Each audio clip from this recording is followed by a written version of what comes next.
They called her cursed, barren, a waste of a woman. So the town decided to play a cruel joke, send her to a broken widower 20 miles into the wilderness, expecting her to disappear forever. But they never imagined what would happen next. The woman they threw away would return holding a child in her arms, and the man they pitied would stand beside her, ready to fight the world. This is a story of love born from cruelty, family forged from rejection, and the greatest comeback the West ever witnessed. Stay with me until the very end, and drop a comment below telling me which city you're watching from. I want to see how far this story travels.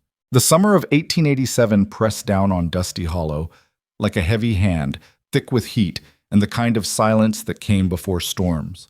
The sky stretched endless and blue above the wooden buildings, the dirt roads, the faces of people who had known each other their whole lives and judged each other just as long. Evelyn Carter stood on the porch of her childhood home, a single carpet bag clutched in her hands. The leather was worn soft from years of use, the brass clasp tarnished. Inside were 3 dresses, a Bible her mother had given her, and a small portrait of her parents from before the consumption took them both. Everything she owned in the world fit into that bag. She was 24 years old, unmarried, and according to every doctor who had examined her, incapable of bearing children. In a town like Dusty Hollow, that made her less than nothing. "You ready, girl?" Her uncle's voice came from behind her, flat and impatient. Harold Carter had taken her in after her parents died, not out of love, but out of obligation, and he'd made sure she knew the difference every single day for the past 6 years. Evelyn didn't turn around. "Yes, Uncle Harold." "Good. The wagon's waiting. Don't make them wait any longer than they have to." She heard his boots on the wooden floor, retreating back into the house. No goodbye. No wish for safe travels. Nothing but the creak of the screen door closing behind him. Evelyn looked out at the town one last time. Main Street stretched before her, lined with the general store, the blacksmith, the church where she'd been baptized, the schoolhouse where she'd learned to read. She knew every building, every face, every stone in the road. And they knew her. They knew her as the Carter girl who couldn't have babies, the one the doctors had examined and declared incomplete, the one whose engagement to Thomas Whitmore had been broken off the moment he learned the truth, the one who had become a burden to her uncle, an embarrassment to her family name, a problem that needed to be solved. Today, they were solving it. The wagon waited at the end of the path, driven by old Samuel, who delivered mail and supplies to the far-flung ranches outside of town. He sat hunched on the driver's seat, not meeting her eyes. "Morning, Miss Carter," he mumbled. "Morning, Samuel." She climbed up onto the wagon bed, settling herself among the crates and barrels. Samuel clicked his tongue, and the horses began to move. As the wagon rolled down Main Street, Evelyn kept her head high. She could feel them watching. Mrs. Henderson from the dress shop, standing in her doorway with pins in her mouth. The Jacobson boys snickering behind their hands. Old Widow Marsh shaking her head slowly like Evelyn was already dead and just hadn't realized it yet. And there, standing outside the saloon, was Thomas Whitmore, the man who had promised to marry her, the man who had held her hand and talked about the children they would have, the farm they would build, the life they would share, the man who had looked at her with such disgust when the doctor's report came back that she'd thought she might die from the shame of it. Thomas raised his hand in a lazy wave, a smirk playing at the corner of his mouth. "Safe travels, Evelyn," he called out, loud enough for everyone to hear. "Give my regards to the widower." Laughter rippled through the watching crowd.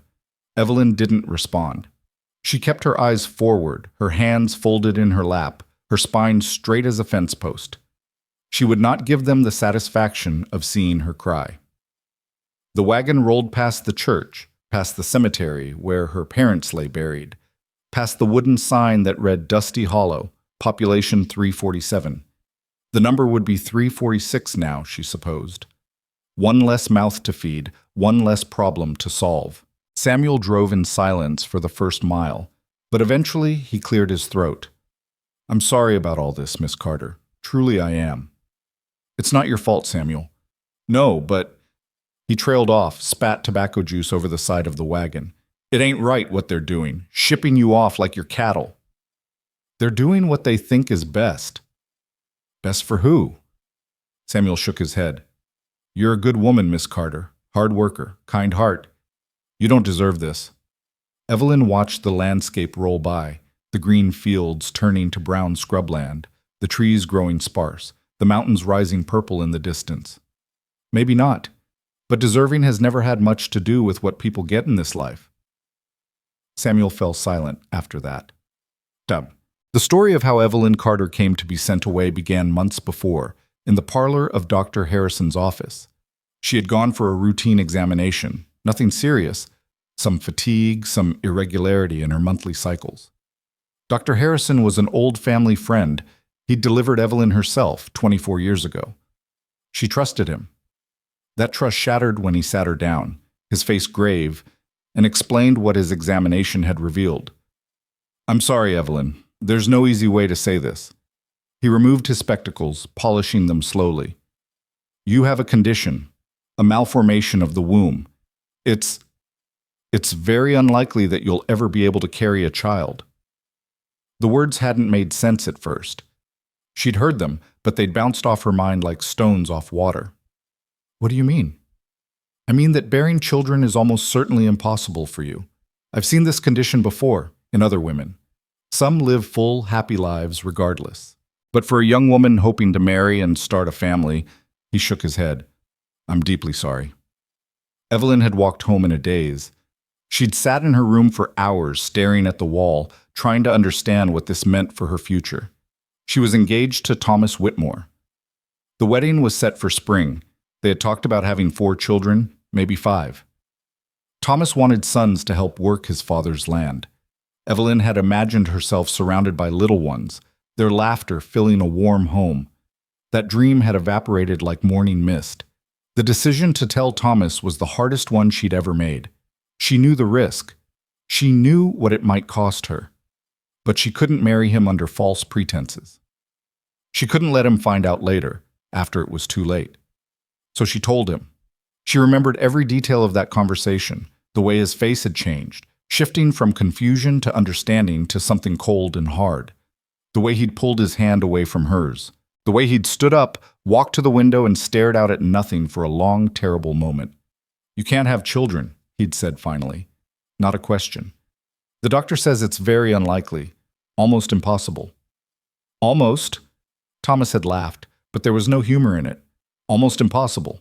That's not good enough, Evelyn. My family needs heirs. My father needs grandsons. I can't marry a woman who can't give me that. Thomas, please. The engagement is off." He turned to face her, and his eyes were empty of any love she thought she'd seen there. "I'll tell people you broke it off, that you changed your mind. I won't humiliate you publicly." "How generous," she'd whispered. "It's more than you deserve for wasting my time." The words had cut deep, deeper than she'd expected, but the worst was yet to come. Thomas had kept his promise not to humiliate her publicly, but someone else hadn't been so kind. Within a week, the whole town knew. Evelyn never found out who had talked. Maybe Dr. Harrison's nurse, maybe Thomas himself after a few too many drinks. But it didn't matter. The damage was done. The whispers followed her everywhere. The stares, the pity from some, the contempt from others. Mothers pulled their daughters away when she walked by, as if barrenness were contagious. Young men who might have courted her before suddenly found reasons to look elsewhere. And her Uncle Harold, who had never been warm, grew openly hostile. "You're a burden," he'd told her one night, after too much whiskey. "A useless mouth to feed. No man will have you now. You'll die an old maid in my house, eating my food, taking up space." "I can work," Evelyn had said. "I can earn my keep." "Work?" Harold had laughed. "Doing what? Sewing? Taking in laundry? You think that'll cover the shame you've brought on this family?" Evelyn had wanted to argue that she'd brought no shame on anyone, that she hadn't chosen her condition, that it wasn't her fault, but she knew it would do no good. In Harold's eyes, in the town's eyes, she was damaged goods. A failure as a woman. A joke. And that's exactly what gave someone the idea. But the plan had been hatched in the back room of Miller's saloon over cards and cheap whiskey. Evelyn wasn't there, of course, but she heard about it later, from Samuel, from the shamefaced looks of people who'd participated, from the cruel satisfaction in her uncle's eyes when he told her what had been decided. "There's a man," Harold had said, "out west of here, Cole Maddox. You know the name? Evelyn had shaken her head. He's a widower, lost his wife and boy to fever. Oh, must be 4 years ago now. Lives alone on a ranch, 20 miles out, never comes to town. People say he's half mad with grief. What does this have to do with me? Harold had smiled, and it was not a kind smile. The town council has decided to send you out there. As a housekeeper, of sorts. He needs someone to cook and clean. You need somewhere to go. It's a perfect match. A match? Evelyn had felt her stomach drop. You mean a marriage? No, nothing so formal. Harold had waved his hand dismissively. Just an arrangement. You'll keep his house, he'll give you a roof over your head. Everyone wins. Evelyn had known, even then, that there was more to it. The way Harold couldn't quite meet her eyes. The way he rushed to explain the details. The way the whole thing felt like a punchline waiting to be delivered. It wasn't until she overheard Thomas Whitmore and his friends laughing about it outside the general store that she understood. Send the barren woman to the broken widower, Thomas had said, slapping his knee. Let them cancel each other out. Two useless people, stuck together in the middle of nowhere. It's perfect. The others had roared with laughter. Maybe he'll put a baby in her anyway. Miracles do happen. Or maybe she'll finish him off, put the poor bastard out of his misery. Evelyn had stood frozen in the shadow of the building, her heart pounding, her face burning with shame. This was what her life had become. A joke, a cruel amusement for people with nothing better to do. She could have refused. She could have stayed in Dusty Hollow, endured the whispers and the stares, scraped together a living as best she could. But what would that accomplish? She would still be alone, still be pitied, still be the subject of every cruel joke that bored minds could invent. At least out there, with this Cole Maddox, she would be away from them. At least she would have work to do, a purpose to serve. At least she wouldn't have to see Thomas Whitmore's smirking face every time she walked down the street. So she had agreed. And now here she was, bouncing along in Samuel's wagon, watching her old life disappear behind her. The journey took most of the day. The road, if it could be called a road, wound through increasingly wild country, past rock formations and dry creek beds, through stands of juniper and scrub oak. The heat was relentless, pressing down on them like a weight. Samuel stopped twice to water the horses, and once to relieve himself behind a boulder. Each time, Evelyn remained on the wagon, her carpet bag beside her, her eyes fixed on the horizon. You sure about this, Miss Carter? Samuel asked during the second stop. It ain't too late to turn back. And go where? Samuel had no answer for that. By late afternoon, the landscape began to change. The scrubland gave way to rolling grassland, green with summer growth. In the distance, Evelyn could see a cluster of buildings, a house, a barn, various outbuildings, nestled in a shallow valley. Smoke rose from a chimney despite the heat. That's the Maddox place, Samuel said, pointing. Last stop on the line. Evelyn felt her heart begin to race. This was it. This was where she would live now, possibly for the rest of her life. This strange, isolated ranch, with a man she'd never met, far from everything and everyone she'd ever known. What if he was cruel? What if he was mad, as people said? What if he took one look at her and sent her away, leaving her stranded with nowhere to go? What if? What if? What if? She gripped her carpetbag tighter and forced herself to breathe. The wagon rattled down the final stretch of road, and the Maddox ranch came into clearer view. The house was larger than Evelyn had expected, 2 stories, solidly built, with a wide porch running along the front. It looked well-maintained but lonely, somehow.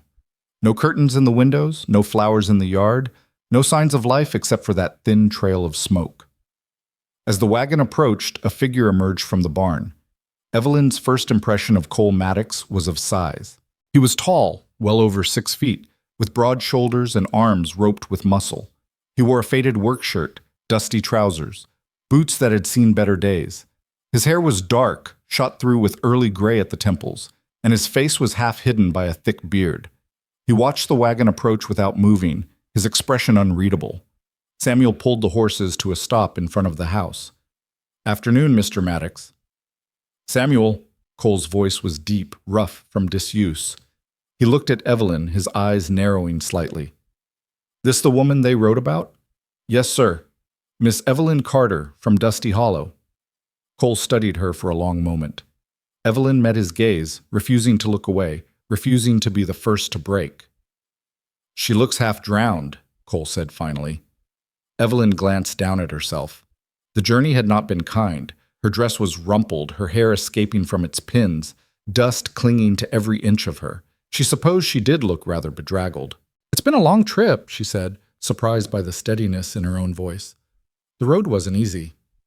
No, Cole agreed. It never is. He turned to Samuel. You staying for supper? Can't. Need to get back before dark. My wife will skin me alive if I'm late again. Cole nodded. He reached up to help Evelyn down from the wagon, and she was startled by the gentleness in his grip. His hands were rough with calluses, but he handled her as carefully as if she were made of glass. Thank you, she murmured. He didn't respond. Samuel passed down her carpet bag, tipped his hat, and clicked his tongue at the horses. Within moments, the wagon was rolling away, leaving Evelyn standing in front of the ranch house with a stranger. So, Cole said. So, she echoed. They stood there in uncomfortable silence. Evelyn could hear the wind moving through the grass, the distant lowing of cattle, the creak of the windmill behind the barn. Cole seemed in no hurry to speak. He simply stood, watching her with those dark, unreadable eyes. Finally, Evelyn squared her shoulders. I understand you need someone to keep house, cook, clean, that sort of thing. That's what the letter said. Well, she lifted her chin. I can do all that. I've kept house for my uncle for 6 years. I'm a good cook. I don't mind hard work. I won't cause trouble. Cole's expression didn't change. What else did the letter say? Evelyn hesitated. I don't know. I wasn't allowed to read it. No? A flicker of something, surprise, amusement, crossed his face. Then you don't know what they wrote about you. Her stomach tightened. I can imagine. Can you? They probably told you I'm... She forced the word out. Barren. That no man in town will have me. That I'm a burden to my family and a problem they needed to solve. She held his gaze, daring him to pity her, daring him to mock. They probably thought it was funny, sending me here. 2 broken people stuck together in the middle of nowhere. A great joke. Cole was silent for a long moment. Then he reached into his pocket, pulled out a folded piece of paper, and held it out to her. Evelyn took it with trembling hands. She unfolded it, scanned the words, and felt her face flush hot with shame. The letter was exactly as cruel as she'd feared. It described her condition in clinical detail. It mentioned that she was plain of face and past her prime. It expressed confidence that Cole would have no interest in her as a woman, and suggested that she might serve as a suitable companion for a man already broken by grief. The whole thing dripped with condescension and barely concealed mockery. At the bottom, in Thomas Whitmore's handwriting, was a postscript. Don't bother sending her back. We have no use for her here. Evelyn crumpled the letter in her fist. She wanted to throw it on the ground, to stomp on it, to set it on fire. But she wouldn't give them that satisfaction, even if they weren't here to see it. Well, she said, her voice only slightly unsteady. Now you know the truth. If you want me to leave, I'll understand. Cole looked at her. For the first time, something shifted in his expression, a softening, perhaps, or maybe just a lessening of the hardness. Where would you go? I don't know, somewhere. Anywhere. There's nothing for 20 miles in any direction, he said flatly. No towns, no settlements, nothing. You'd die before you got halfway. Then I suppose I'm at your mercy. Nobody's at nobody's mercy here. Cole turned away, heading toward the house. You'll stay. There's plenty of work to be done, and I won't turn away a willing pair of hands. But let's be clear about something. He stopped, looking back at her over his shoulder. I didn't ask for you. I didn't want a housekeeper, or a companion, or whatever fool notion those people had in their heads. My wife died 4 years ago, and I've been doing just fine on my own since then. Evelyn nodded. I understand. I doubt that. His voice was harsh, but his eyes held something that might have been pain. But it doesn't matter. You're here now. Might as well make the best of it. He walked up the porch steps and through the front door, leaving it open behind him. Evelyn stood alone in the fading light, clutching her carpet bag, staring at the house that was now her home. Make the best of it. She'd been doing that her whole life. This was just one more thing to survive. The inside of the house was cleaner than Evelyn expected, but emptier than she could have imagined. The main room served as both parlor and kitchen, with a stone fireplace at one end and a cast-iron stove at the other. A rough-hewn table with 2 chairs sat in the middle. Shelves lined the walls, mostly bare except for a few dishes and some canned goods. The floor was swept clean, the windows dusty but intact. But it was the absence of things that struck her most. No pictures on the walls, no books on the shelves, no personal touches of any kind. It was a house stripped to its bones, a place where someone existed but didn't really live. Cole stood by the stove, poking at a fire. Your room is upstairs, first door on the right. There's a bed, a chest for your things. Outhouse is behind the barn, pumps in the yard. Thank you. Supper's in an hour. I hope you can do better than what I've been making. Evelyn allowed herself a small smile. I'm sure I can manage.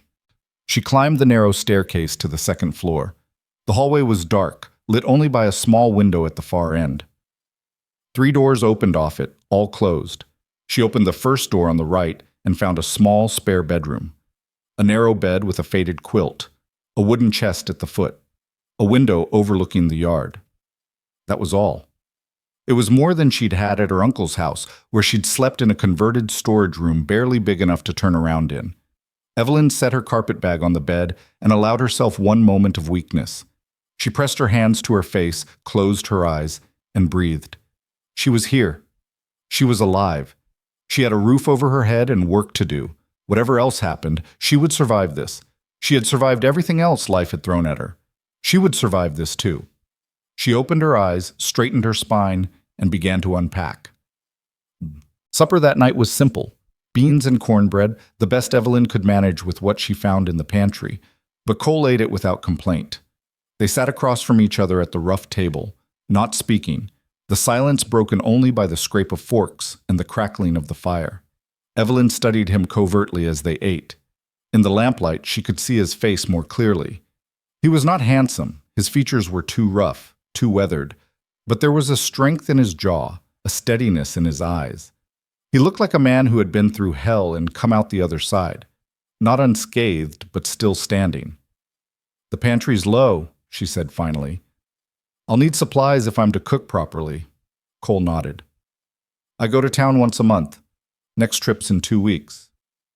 Is there a garden? I could plant vegetables. There was.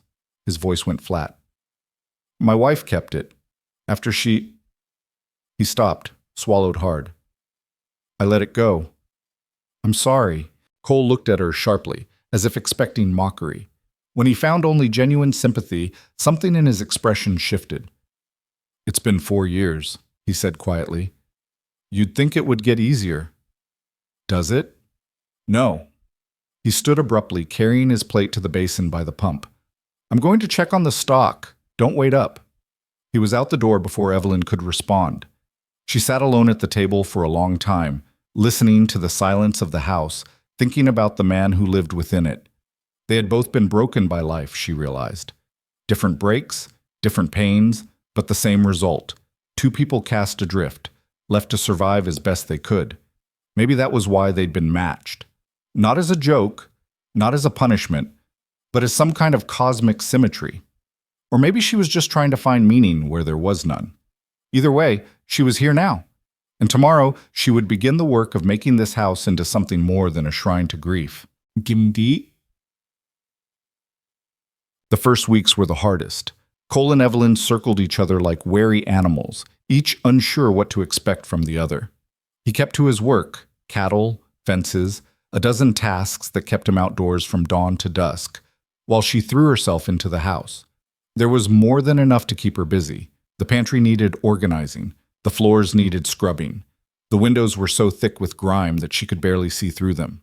The garden, which she discovered behind the house, was a tangle of weeds and dead growth that had once been neat rows of vegetables and herbs. She started there, on her hands and knees in the dirt, pulling weeds and turning soil. It was back-breaking work, made harder by the summer heat, but she welcomed it. Physical exhaustion was better than thinking, better than remembering. Cole noticed. He didn't say anything directly. He rarely spoke more than a few words at a time, but she saw him watching from the barn. And one morning, she found a pair of gardening gloves left on the porch. They were old, clearly belonging to his wife, but they fit Evelyn's hands well enough. She wore them every day after that. Little by little, the house began to change. Evelyn scrubbed the windows until they sparkled. She organized the pantry, arranged the dishes, hung curtains she sewed from fabric she found in a trunk in the attic. She brought in wildflowers from the fields and put them in a tin cup on the table. Cole didn't comment on any of it, but he noticed. She could tell by the way his eyes lingered on small details, by the slight softening of his expression when he came in from work to find the house warm and bright. And she noticed things too. The fence that had been leaning when she arrived was suddenly straight. The loose board on the porch that had caught her foot the first morning was now firmly nailed in place. The woodpile, which had been adequate before, was suddenly twice as high, enough to last through any winter. They were taking care of each other, she realized. Not in words, they rarely spoke more than necessary, but in actions, in the quiet language of work and need. It wasn't love. It wasn't even friendship, not yet. But it was something.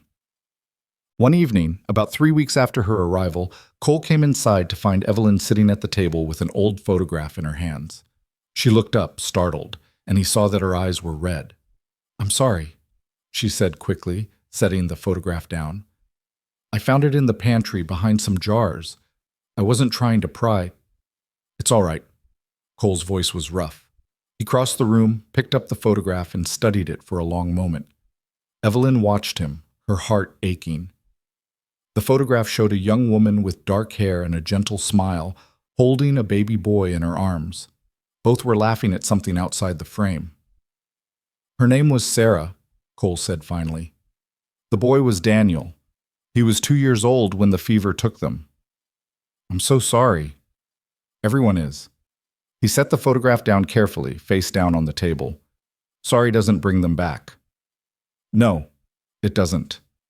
Cole looked at her, and for the first time she saw something other than grief in his eyes. Pain, yes, loss, but also something like recognition, the look of one wounded soul acknowledging another.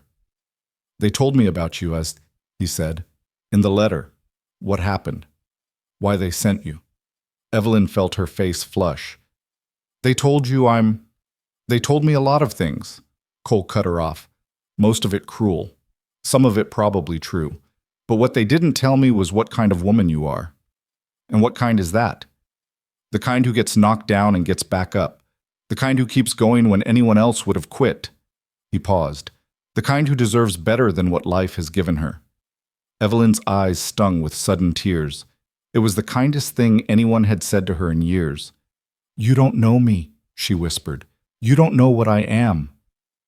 "I know what I see." Cole's voice was gruff but not unkind. "I see a woman who works hard, who doesn't complain, who's trying to make something good out of a bad situation. That's more than most people manage." He turned away, heading for the door. "I'm going to check on the horses. Supper smells good." And then he was gone, leaving Evelyn alone with her tears and the photograph lying face down on the table. She picked it up, turned it over, and looked at the face of the woman who had lived in this house before her. "I'm sorry," she whispered to the photograph. "I'm sorry for your loss, but I promise I'll take care of him, as best I can." She didn't know if it was a promise she could keep, but she made it anyway. Summer faded into autumn, and autumn brought the first hints of what was to come. The days grew shorter, the nights colder. The garden that Evelyn had coaxed back to life yielded its harvest: squash and beans, tomatoes and peppers, enough to fill the pantry for winter. Cole butchered a steer and they spent days smoking and salting the meat, working side by side in companionable silence. Their routine had settled into something almost comfortable. Mornings, Cole was up before dawn, heading out to tend the cattle. Evelyn rose shortly after, lighting the stove, starting breakfast, preparing for the day's work. They ate together, rarely speaking but no longer straining against the silence. Then Cole would leave and Evelyn would turn to her tasks: cleaning, cooking, mending, preserving. Evenings were different. Evenings were when the silence felt less comfortable and more like a wall between them. Cole would come in from the fields, eat his supper, and then sit by the fire, staring into the flames. Sometimes Evelyn would sit with him, mending clothes or knitting. Sometimes she would go to bed early, leaving him alone with his ghosts. But one night, about 2 months after her arrival, something changed. She had been working on a quilt, a project she'd started to keep her hands busy during the long autumn evenings, when Cole suddenly spoke. "You sing." Evelyn looked up, startled. "What?" "When you work, in the kitchen, in the garden, you sing. I've heard you." She felt her face flush. She hadn't realized anyone was listening. "I'm sorry, I didn't mean to disturb." "I didn't say it was disturbing." Cole was still looking into the fire. "It's been a long time since there was singing in this house." Evelyn was quiet for a moment. "My mother used to sing to me. When I was little, after she died, I would sing to myself, to remember her voice." Cole nodded slowly. "Sarah sang too, all the time, said it made the work go faster. She sounds like she was a wonderful woman." "She was." His voice cracked slightly on the words. "She was the best thing that ever happened to me. Her and Daniel. And when they died, I thought I would die too. I wanted to." Evelyn set down her quilting. "But you didn't." "No, I didn't." Cole finally turned to look at her. "Some days I still don't know why. Maybe because there was still something worth living for, even if you couldn't see it yet." He studied her face in the firelight. "Maybe." They sat in silence for a long time after that. But it was a different kind of silence. Not the cold absence of connection, but the warm quiet of two people who understood each other's pain. Before she went to bed, Evelyn paused at the foot of the stairs. "Cole?" He looked up. "Thank you for letting me stay." He nodded once, gruffly. "Thank you for staying. It wasn't much, but it was something." Bati. The first snow came in early November. Evelyn woke to a world transformed, white and silent, the landscape softened and strange. She stood at her window for a long time, watching the snow drift down, feeling something shift inside her. This was her life now. This place, this house, this man. For better or worse, she was here, and she would make the best of it. She went downstairs to start breakfast and found Cole already up, adding wood to the fire. "It's going to be a hard winter," he said without looking up. "I can feel it in my bones." "Then we'd better be ready for it." He glanced at her then, and something that might have been a smile flickered across his face. "Yeah, I reckon we'd better." They worked side by side that day, preparing the ranch for winter. Cole reinforced the barn and checked the cattle. Evelyn sealed the windows, stocked the pantry, made sure the house was as warm and tight as possible. By nightfall, the snow was falling thick and fast, and the world outside had disappeared into a curtain of white. They sat by the fire together, drinking coffee, watching the flames.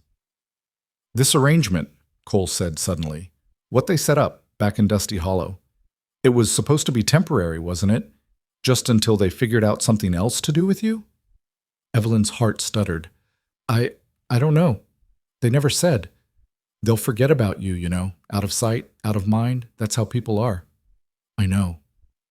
"So what will you do?" Cole turned to face her. "When spring comes, when the road's clear, will you go back?" Evelyn considered the question carefully. She thought about Dusty Hollow, the whispers, the stares, the cruelty of people she'd known her whole life. She thought about Thomas Whitmore and his smirking face. She thought about her Uncle Harold and his cold, dismissive eyes. And then she thought about this house, this land, this man, the work she'd done here, the life she'd begun to build. "No," she said quietly. "I don't think I will." Cole nodded slowly, and there was something in his eyes that looked almost like relief. "Good," he said. "That's good." They didn't speak of it again that night, but something had shifted between them. Some invisible line had been crossed. They were no longer just two strangers sharing a house. They were something else now, something neither of them had words for yet. But it was growing, quietly, steadily, like the snow piling up outside their door. And whatever it was, neither of them was ready to let it go. The winter pressed in, harsh and unrelenting. The snow kept falling day after day until it seemed like the world had been swallowed up in white. The wind howled across the open land, driving drifts against the house, making it impossible to venture outside for more than a few minutes at a time. Cole and Evelyn were trapped together, two people who had spent months circling each other, now forced into constant proximity. It could have been a disaster. It could have broken whatever fragile peace they'd built. Instead, it deepened it.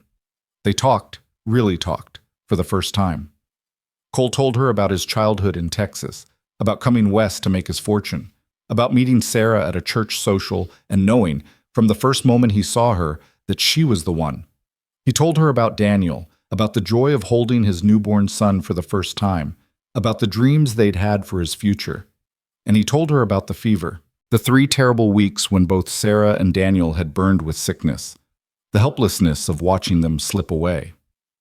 The morning he'd woken to silence and known, before he even opened his eyes, that they were gone. Evelyn listened to it all. And when he was done, she told him her story too. She told him about her parents, both taken by consumption before she was 18, about moving in with her uncle, a cold and bitter man who saw her as nothing but a burden, about Thomas Whitmore, who had promised her the world and then abandoned her the moment he learned the truth, about the whispers and the stares, the cruel jokes, the letter that had sent her here like unwanted cargo. When she finished, Cole was silent for a long moment. They were fools, he said finally, all of them. Fools who couldn't see what was right in front of their eyes. And what's that? He looked at her, and his eyes were soft in a way she'd never seen before. A woman worth more than any 10 of them combined. Evelyn felt tears prick at her eyes. You don't have to say that. I know.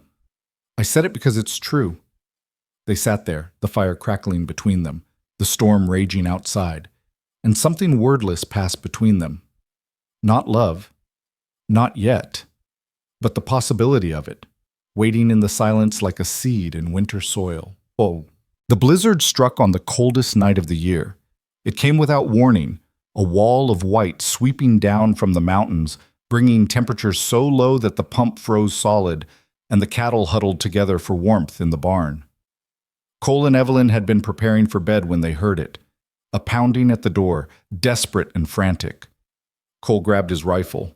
Evelyn hung back, her heart racing. Who's there? Cole called out. Please. A woman's voice, high and terrified. Please, let us in. We'll die out here. Cole exchanged a look with Evelyn. Then he unbarred the door. 4 people tumbled in from the storm. A young couple, a middle-aged man, and an elderly woman. They were half frozen, their clothes soaked, their faces blue with cold. Our wagon broke down, the young man gasped. 3 miles back. We walked here. It was the only light we could see. Get them by the fire, Cole ordered. Evelyn, blankets, hot coffee, anything warm.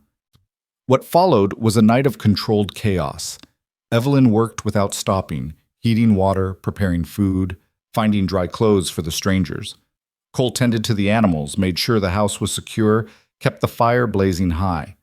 By midnight, the travelers were warm and fed, wrapped in blankets by the fire. The young couple, Samuel and Mary, were newlyweds heading west. The middle-aged man, Jonathan, was a traveling preacher. The elderly woman, Mrs. Gibson, was his mother.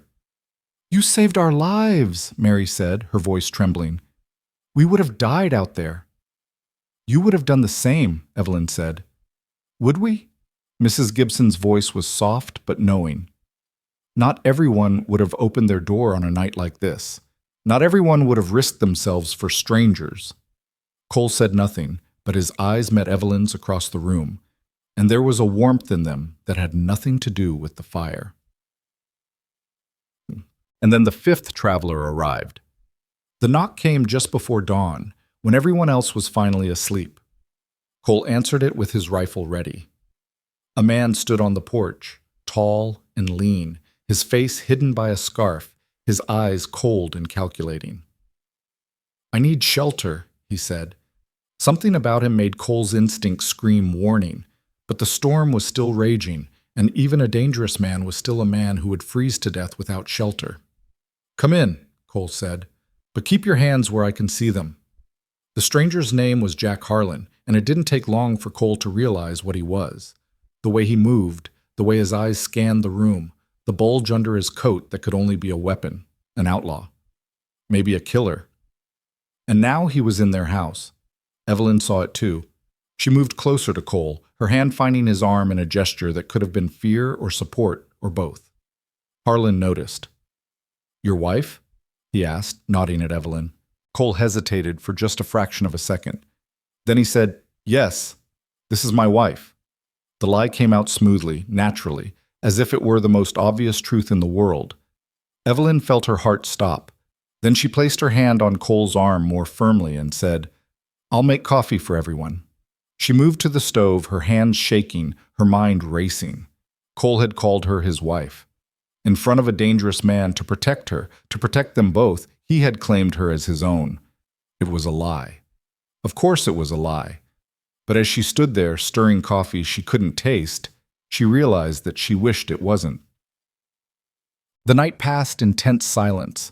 Harlan sat apart from the others, watching everything with those cold, calculating eyes. Cole stayed awake, his rifle across his lap, never taking his attention from the stranger. By morning, the storm had broken. Harlan accepted a plate of breakfast, thanked Evelyn with exaggerated courtesy, and headed for the door. "Much obliged for the hospitality, Mrs. Maddox," he said, and there was something knowing in his smile. "And to you, Mr. Maddox, you've got yourself a good woman there. I hope you appreciate her." "I do," Cole said quietly. "Every day." Harlan tipped his hat and disappeared into the snow. When he was gone, Cole and Evelyn stood together on the porch, watching until he was out of sight. "I'm sorry," Cole said finally, "for what I said, for calling you my wife. I didn't know what else to do. You were protecting us. I was protecting you." He turned to face her, and his eyes were more open than she'd ever seen them. "Evelyn, But before he could finish, Samuel appeared at the door, asking about breakfast, and the moment was broken. They didn't speak of it again that day, or the next, but something had changed between them. The lie had become a door, and both of them knew that eventually they would have to decide whether to walk through it. The travelers left 2 days later when the roads cleared enough to pass. The Gibsons headed west to find their wagon. Samuel and Mary continued toward California. They pressed money into Evelyn's hands, money she tried to refuse and they wouldn't take back. "You saved us," Mary said, hugging her tight. "We'll never forget it." Then they were gone, and Cole and Evelyn were alone again. But alone felt different now. The house felt warmer, fuller, as if the presence of those strangers had reminded them what it meant to share a space, to take care of each other, to be a family. That night, Cole said the words that had been building for months. "I'm glad you stayed, Evelyn. I'm glad you're here." She looked at him across the table, the fire crackling between them, the world outside white and cold and far away.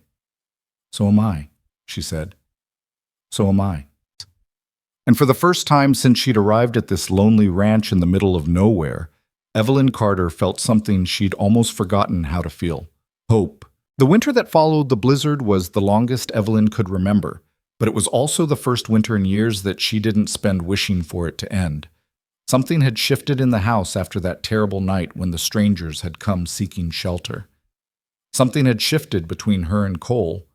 The lie he had told, "This is my wife," hung in the air between them like smoke that wouldn't dissipate, present in every glance, every accidental touch, every silence that stretched just a moment too long. They didn't speak of it directly. Neither of them was brave enough for that. But they circled around it constantly, two people dancing at the edge of something neither fully understood. The days fell into a rhythm. Cole would rise before dawn, bundle himself against the cold, and head out to tend the cattle. The winter had been brutal on the herd. They'd lost 3 head to the cold already, and Cole spent most of his daylight hours making sure they didn't lose more. Evelyn would have breakfast waiting when he came in, his face red from the wind, his beard crusted with ice. They would eat together, and sometimes Cole would linger over his coffee, talking about the weather or the cattle or nothing at all, just to stay in the warmth a little longer. In the afternoons, while Cole worked the land, Evelyn worked the house. She had transformed it in the months since her arrival, not dramatically, not in ways that erased the memory of Sarah, but in small touches that made the space feel lived in again. Curtains in the windows, flowers dried and arranged in jars, a quilt she'd pieced together from scraps draped over the back of the chair by the fire. Cole noticed everything, though he rarely commented. But Evelyn would catch him sometimes, running his fingers over the edge of a new cushion or pausing to look at the way the afternoon light caught the curtains. And in those moments, his face would soften in a way that made her heart ache. One evening in late January, a month after the blizzard, they sat together by the fire as they did most nights. Evelyn was mending one of Cole's shirts. The man went through clothes like they were made of paper, and Cole was staring into the flames, lost in whatever thoughts haunted him in the quiet hours. "Can I ask you something?" Evelyn said, not looking up from her needle. Cole stirred. "You can ask. Doesn't mean I'll answer." A small smile tugged at her lips. She'd grown used to his gruffness, had learned to hear the warmth hidden beneath it. "Fair enough." She tied off her thread, smoothed the mended fabric, and set the shirt aside.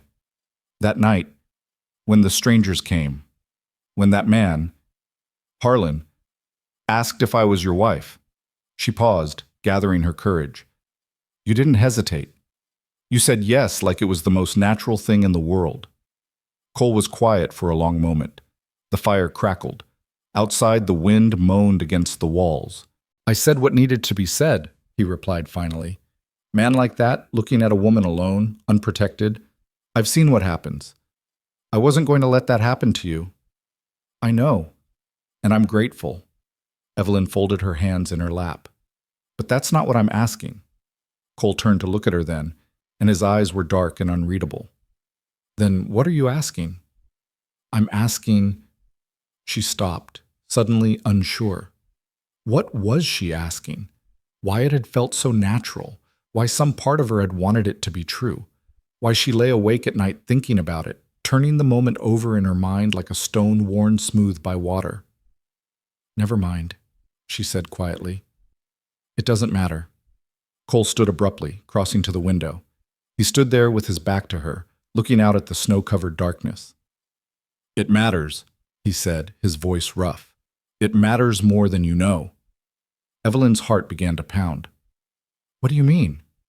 For a long moment, Cole didn't answer. Then he turned around, and his face was a battlefield of emotions, fear and longing, and something that looked almost like pain. "When I said those words," he began, then stopped, started again. "When I called you my wife, it wasn't just to protect you. It was because—" He ran a hand through his hair, frustrated. "Because for just a moment, I wanted it to be true."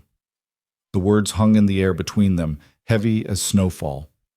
Evelyn couldn't breathe, couldn't think, could only sit there, her hands trembling in her lap, her eyes fixed on this man who had been a stranger 6 months ago and was now— What? What was he now? "Cole, I know I have no right," he continued, the words coming faster now, like water breaking through a dam. "I know what they told you about me, that I'm broken, half mad with grief. And maybe they're right, maybe I am. But these past months, having you here, watching you bring this house back to life—" He shook his head. "I thought I was done, Evelyn. I thought I'd buried my heart with Sarah and Daniel. I thought there was nothing left. And now?" He looked at her, and his eyes were bright with something that might have been tears. "Now I'm not so sure." Evelyn rose slowly, her legs unsteady. She crossed the room to where he stood, stopping just an arm's length away, close enough to touch, if either of them dared. "I came here expecting nothing," she said softly. "They sent me as a joke, a punishment. They expected me to fail, to suffer, to disappear." She reached out, her fingers brushing his sleeve. "But instead I found—" "What?" His voice was barely a whisper. "What did you find?" "I found a home." Her voice broke on the word. "For the first time since my parents died, I found a place where I belong, and I found you." Cole's hand came up to cover hers. His palm was rough with calluses, warm despite the cold, and the touch sent a shiver through her that had nothing to do with the winter. "Evelyn." Her name on his lips was a prayer. "I can't promise you anything. I'm still broken, still grieving. I don't know if I'll ever be whole again. I'm not asking for promises." She stepped closer, close enough to feel the heat of him through her dress. I'm not asking for anything except what you're willing to give. For a long moment, neither of them moved. The fire crackled. The wind howled. And then Cole Maddox did something he hadn't done in 4 years. He pulled her into his arms and held her close. It wasn't a kiss. It wasn't a declaration. It was just two people clinging to each other in the darkness, two broken souls finding comfort in the warmth of another heartbeat. They stood there for a long time, not speaking, not needing to.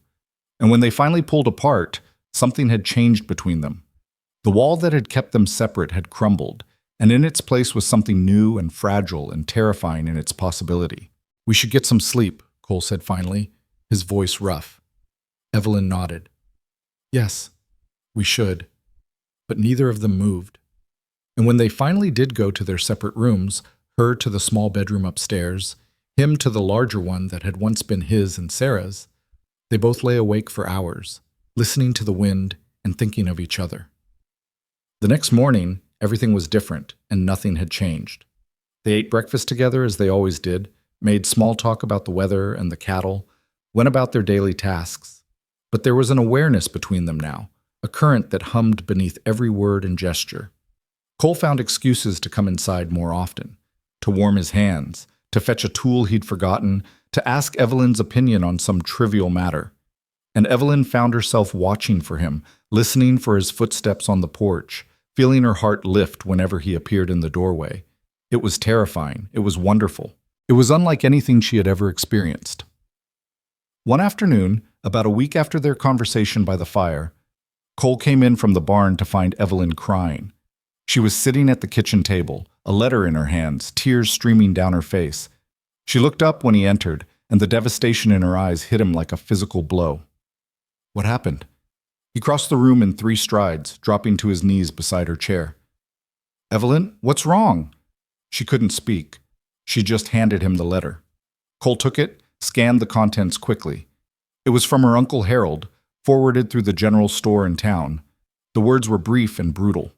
"The property and belongings of your late parents have been sold to cover outstanding debts. You are no longer welcome to return to Dusty Hollow. Consider your family obligations terminated. Do not write again." "He sold everything," Evelyn whispered. "My mother's jewelry, my father's books, the quilt my grandmother made." A sob escaped her. "Everything I had left of them, and he sold it all." Cole felt a rage building in his chest, hot and fierce. He wanted to ride to Dusty Hollow and put his fist through Harold Carter's face. He wanted to burn the man's house down around his ears. He wanted to make him pay for every tear Evelyn had ever shed because of his cruelty. But that wouldn't help her, not now.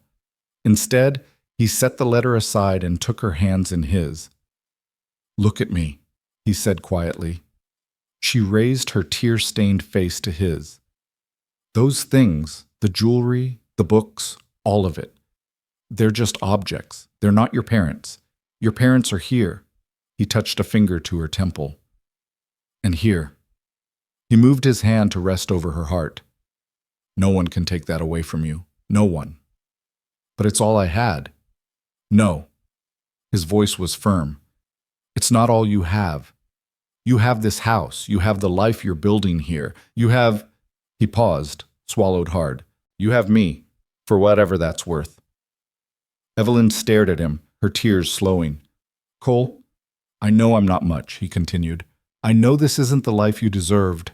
But I promise you, Evelyn, as long as I'm breathing, you will never be alone again. You will never be thrown away again. This is your home now, for as long as you want it." She was crying again, but differently now. Not with grief, but with something that felt almost like joy. "I don't want to go anywhere," she said. "I don't want to leave.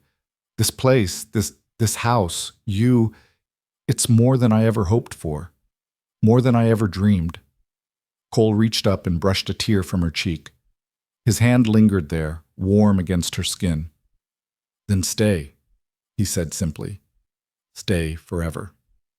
And in that moment, kneeling on the floor of a kitchen that had once been empty and cold, holding the hand of a woman he had never expected to love, Cole Maddox felt something shift inside him. The ice that had encased his heart for 4 long years began, at last, to thaw. The winter continued its slow march toward spring, and with each passing day, the bond between Cole and Evelyn deepened. They didn't rush into anything. Both of them were too wounded, too cautious for that. But they allowed themselves to hope, and that hope began to transform them both. Cole started whistling again. It was a small thing, barely noticeable at first. He would be out in the barn, mending a harness or brushing down one of the horses, and suddenly a tune would emerge, something half remembered from his childhood, or one of the songs Sarah used to sing. The first time Evelyn heard it, she froze in the middle of kneading bread, tears springing to her eyes. It was the sound of a man coming back to life. She started finding little gifts around the house, a sprig of dried lavender tucked into her sewing basket, a ribbon, faded but still pretty, left on her pillow, a book of poetry, God knew where he'd found it, placed on the table beside her breakfast plate. "Where did this come from?" she asked, holding up the book. Cole shrugged, not meeting her eyes. "Found it. Thought you might like it." Evelyn pressed the book to her chest, smiling. "I love it." He nodded gruffly and went back to his coffee, but she could see the pleased flush creeping up his neck.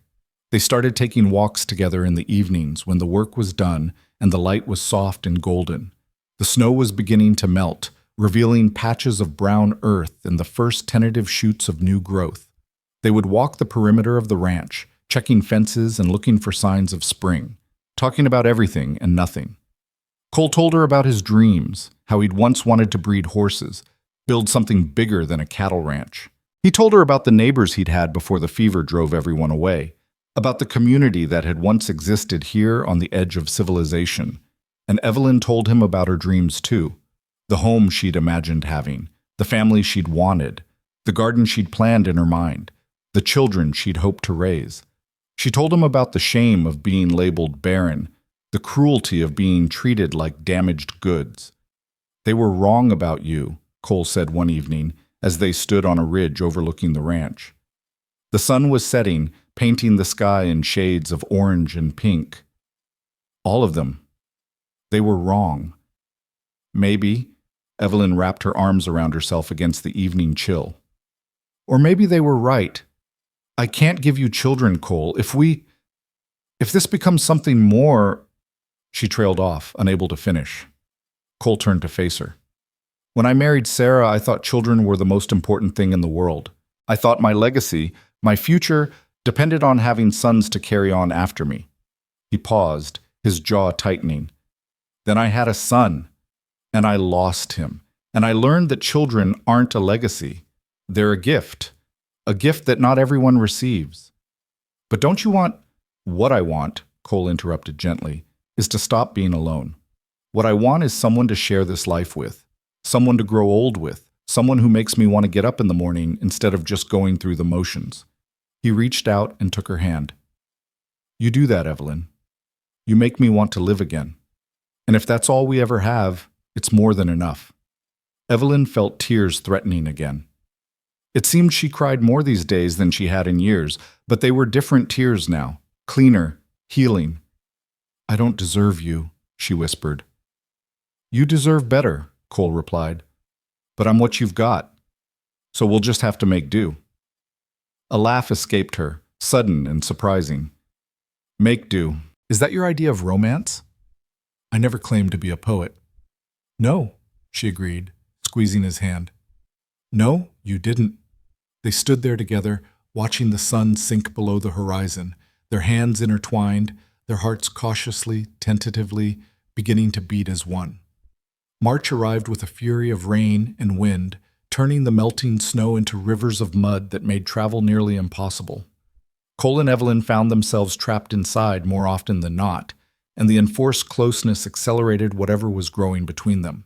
They started eating their meals side by side instead of across from each other. They started sitting together on the small settee by the fire instead of in separate chairs. They started talking until late in the night, sharing stories and dreams and fears they'd never told anyone else. And one night, in the middle of a storm that shook the house to its foundations, Cole kissed her.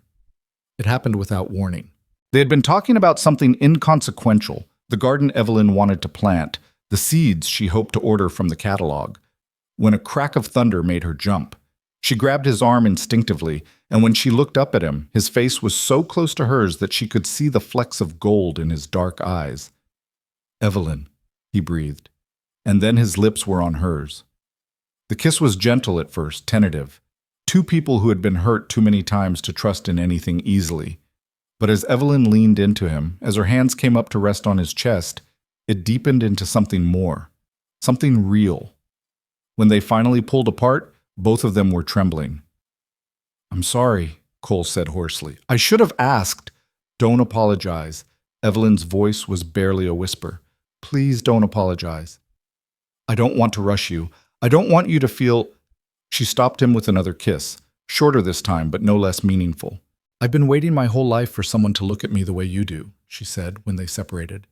"I've been waiting for someone to see me, really see me, and not turn away. You're the first person who ever has." Cole rested his forehead against hers. "Then we're quite a pair, aren't we? Two people nobody else wanted. Two people who found each other." "Yes." He closed his eyes. "Yes, we did." The storm raged on outside, but inside the house, everything was still. Two broken souls had found each other in the wreckage of their lives, and something new was being born. Spring came slowly to the ranch, unfurling in tiny increments. A crocus here, a green shoot there, the gradual softening of the earth after months of frozen hardness. And with the spring came changes that neither Cole nor Evelyn had anticipated. The first change was in Cole himself. The man who had been little more than a ghost when Evelyn arrived, going through the motions of living without really being alive, was transforming before her eyes. He smiled more often now. He laughed, sometimes, a rusty sound that seemed to surprise even him. He started making plans for the future, talking about expanding the herd, building a proper chicken coop, adding a room to the house. "Why would we need another room?" Evelyn asked one evening, genuinely curious. Cole's ears turned red. "I don't know, just thinking ahead. Might be nice to have a proper parlor, somewhere for guests." "We don't have guests." "We might, someday." Evelyn let the matter drop, but she caught him looking at her with an expression she couldn't quite read. Part hope, part fear, part something deeper that made her heart flutter. The second change was in the house itself. Over the winter, Evelyn had done what she could with limited resources. But now that the roads were clearing, Cole made good on his promise to take her to town for supplies. The trip to Millbrook, the nearest settlement, 12 miles to the east, took most of a day, but it was worth it. Evelyn walked through the general store like a child in a candy shop, marveling at bolts of fabric and jars of spices and all the little luxuries she'd been without for months.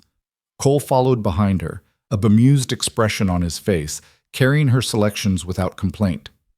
"You sure you need all this?" he asked, eyeing the growing pile. "Need? No.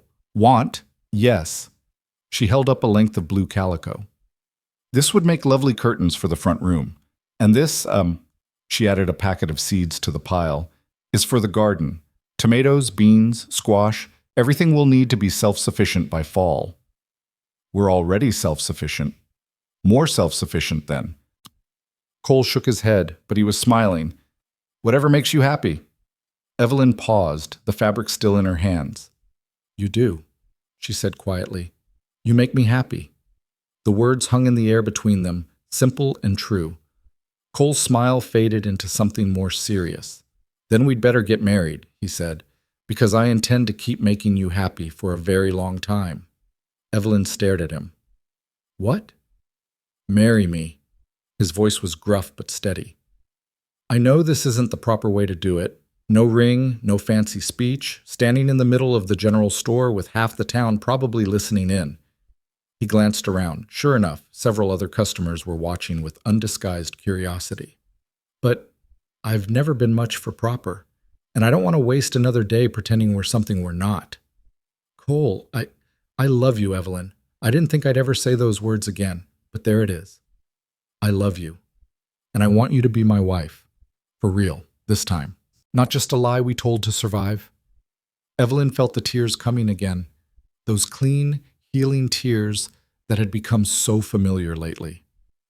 "Yes," she whispered. "Yes? Yes, I'll marry you." She laughed, the sound watery but joyful. Yes, you impossible man, I'll marry you.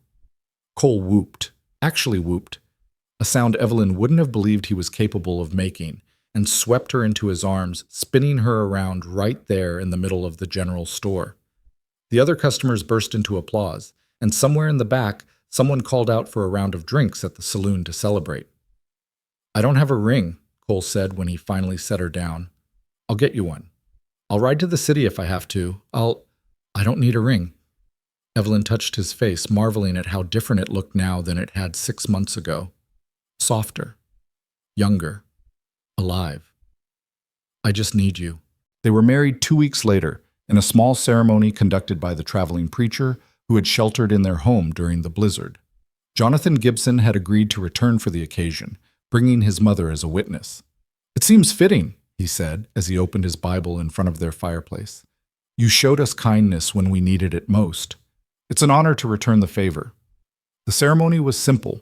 No flowers, no music, no guests except Mrs. Gibson and old Samuel, who had driven out from Dusty Hollow despite his wife's objections. Someone ought to be there to represent the place, he'd muttered, even if the place doesn't deserve it. Evelyn wore the blue calico she'd bought at the general store, hastily sewn into a dress in the days before the wedding. Cole wore his cleanest work clothes, his beard trimmed and his hair combed for the first time in what looked like years. Do you, Cole Maddox, take this woman to be your lawfully wedded wife, to have and to hold, from this day forward, for better or for worse, for richer or for poorer, in sickness and in health, until death do you part? I do. Cole's voice was steady, his eyes never leaving Evelyn's face. And do you, Evelyn Carter, take this man to be your lawfully wedded husband, to have and to hold, from this day forward, for better or for worse, for richer or for poorer, in sickness and in health, until death do you part? I do. The words came out stronger than she'd expected, filled with a certainty she hadn't known she possessed. Then by the power vested in me, I pronounce you husband and wife. Cole, you may kiss your bride. And he did, a kiss that was gentle and fierce and full of promise, while Mrs. Gibson dabbed at her eyes and Samuel cleared his throat gruffly. Well then, the old man said when they finally separated, I suppose I'll have some news to share when I get back to Dusty Hollow. Tell them whatever you like, Evelyn said, her hand wrapped firmly in Cole's. It doesn't matter anymore. And it didn't. The people who had sent her away as a joke, who had expected her to fail and suffer, who had written her off as worthless, they were part of a life she had left behind. What mattered now was this house, this man, this future they would build together. The cruel joke had become something beautiful. The barren woman and the broken widower had found each other, and in finding each other, they had found themselves.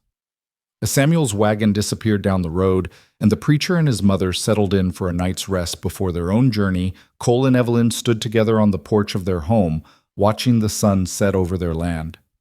Mrs. Maddox, Cole said, testing the words. Mr. Maddox, Evelyn replied, smiling, has a nice ring to it. It does. He pulled her close, wrapping his arms around her from behind as they watched the colors fade from the sky. I never thought I'd feel this way again, he murmured into her hair. After Sarah, after Daniel, I never thought I'd want to. And now? Now I can't imagine feeling any other way. Evelyn turned in his arms, looking up at his face, this face that had been so closed and cold when she first arrived, now open and warm and full of love. Whatever comes, she said, we'll face it together. Together, he agreed. They stood there until the stars came out, two people who had been broken by life and healed by love, ready to face whatever the future might bring. The months that followed were the happiest of Evelyn's life. Spring blossomed into summer, and the ranch came alive with color and growth. The garden she had planned all winter flourished beyond her wildest expectations. Tomatoes and beans, squash and peppers, herbs and flowers. The cattle thrived. The house, once so empty and cold, rang with laughter and conversation and the simple sounds of two people living a shared life. Cole continued to change, the transformation so gradual that it was almost imperceptible day to day, but startling when she thought back to the man she had first met. He smiled easily now. He talked about the future without the shadow of grief darkening his eyes. He even started building that extra room he had mentioned, working on it in the evenings after his other chores were done. "What's it for?" Evelyn asked again, watching him hammer boards into place. "Just something I want to do," he replied, not meeting her eyes. "A man needs a project." She let it go, but she noticed the way he looked at the growing structure sometimes, his expression thoughtful and a little wistful. Summer stretched on, hot and golden. They fell into routines that felt less like obligations and more like rituals, comfortable and comforting. Morning coffee together on the porch, evening walks around the property, long conversations by the fire after dark. And beneath it all, a current of contentment that Evelyn had never known before. A sense that she was exactly where she was supposed to be, doing exactly what she was supposed to do. One evening in late July, as they sat together watching the sun set over the fields, Cole reached over and took her hand. "I've been thinking," he said. "About what?" "About us. About our future." He paused, gathering his words. "I know what the doctors told you, about children, and I meant what I said. It doesn't change how I feel about you, but I've been wondering—" Evelyn's heart clenched. "Wondering what?" "There are other ways to have a family, other children who need homes." He squeezed her hand. If you ever wanted to consider adoption?" The word felt strange on her tongue, foreign and yet somehow familiar. She had thought about it before, in the dark years after the diagnosis. She had dreamed of it, even. But she had never dared to hope it might actually be possible.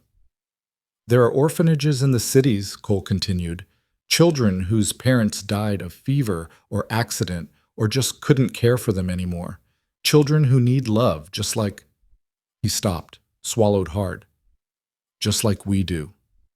Evelyn was quiet for a long moment, processing the offer. Then she turned to face him, her eyes bright with tears that were becoming so familiar. "You would do that?" she asked. "Take in someone else's child, raise them as your own?"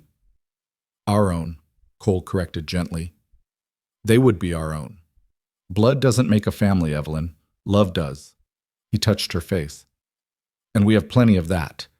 She threw her arms around him, holding him tight. "Yes," she whispered. "Yes, I want that. I want a family with you. However we have to build it." Cole held her close, and over her shoulder he looked at the half-built room attached to the house. The room that had always been meant for this moment, this possibility. "Then we'll build it," he said. "Together." It was August when the world delivered something neither of them had expected. The day started like any other. Cole rose early to tend the cattle, and Evelyn spent the morning in the garden, harvesting the last of the summer vegetables. The heat was oppressive, thick and heavy, the kind that made every movement feel like wading through water. By late afternoon, clouds had begun to gather on the horizon, not the gentle white clouds of fair weather, but dark, bruised masses that promised a storm. Cole came in early, eyeing the sky with the practiced wariness of a man who had lived his whole life at the mercy of the weather. "Big one coming," he said, stomping the dust from his boots. "We should bring the animals in." They worked together, driving the cattle into the barn, securing the chickens in their coop, making sure everything was tied down and battened tight. By the time they finished, the first drops of rain were beginning to fall, and the wind was picking up, whipping Evelyn's hair into her face. They made it inside just as the sky opened up. The storm was ferocious, thunder so loud it shook the walls, lightning that turned the night into day. The rain came down in sheets, horizontal and punishing. Cole built up the fire while Evelyn heated water for tea, both of them moving with the easy coordination of two people who had learned to work together. "This might be the worst one yet," Evelyn said, peering out the window at the chaos beyond. "We'll be fine. House is solid. We're prepared." And they were. They had learned from the blizzard, had made sure they would never be caught off guard again. The pantry was stocked. The firewood was dry. They had everything they needed to wait out whatever nature threw at them. But nature wasn't the only thing that would arrive at their door that night. The knock came around midnight. Cole and Evelyn had been sitting by the fire, neither of them able to sleep with the storm raging outside. When they heard the pounding at the door, both of them froze. "Who could be out in this?" Evelyn whispered. Cole grabbed his rifle and crossed to the door. "Who's there?" "Please!" A woman's voice, weak and desperate. Please, help us. Cole opened the door. A young woman collapsed across the threshold, soaked to the bone, her face pale as death. In her arms, wrapped in a sodden blanket, was a baby. God Almighty, Cole breathed. He scooped the woman up, carried her to the settee by the fire. Evelyn rushed to help, grabbing blankets, stoking the flames, trying to warm them both. The woman was barely conscious, her body racked with violent shivers. The baby, miraculously, was silent, eyes open, watching everything with the calm curiosity of infants. What happened? Evelyn asked, gently prying the baby from the woman's arms. Who are you? My name is... The woman coughed, a terrible rattling sound. Clara Wells. I was traveling. My husband died. Fever, 3 days ago. I had to keep going, had to find somewhere safe for... Her eyes, fever bright, fixed on the baby in Evelyn's arms. My son, she whispered. His name is Thomas. He's all I have left. You're safe now, Cole said, kneeling beside her. Both of you. We'll take care of you. But even as he said it, Evelyn could see the truth in the woman's eyes. The fever that had taken her husband had her now too. She had pushed through on sheer will, determined to find shelter for her child, but her body was giving out. I need you to promise me something, Clara said, her voice fading. Her hand found Evelyn's, gripping with surprising strength. Promise me you'll take care of him, raise him, love him. We'll take you to a doctor, Evelyn said desperately. In the morning, when the storm clears, there's no time. Clara's eyes were clear suddenly, with the terrible clarity of someone who knows exactly what's coming. I can feel it. I don't have long, but I can go in peace if I know he'll be loved. Evelyn looked at Cole. He looked back at her, and in that moment, they both understood. This was the answer to a prayer neither of them had dared to speak aloud. This was the family they had dreamed of, delivered to their door in the middle of a storm. We promise, Evelyn said, her voice steady despite the tears streaming down her face. We'll raise him as our own. We'll love him as our own. He'll never want for anything. Clara smiled, a beautiful, peaceful smile that transformed her pale, sick face into something radiant. Thank you, she whispered. Thank you. She closed her eyes, her breathing slowed. And just before dawn, with the storm still raging outside and her son sleeping peacefully in Evelyn's arms, Clara Wells slipped away.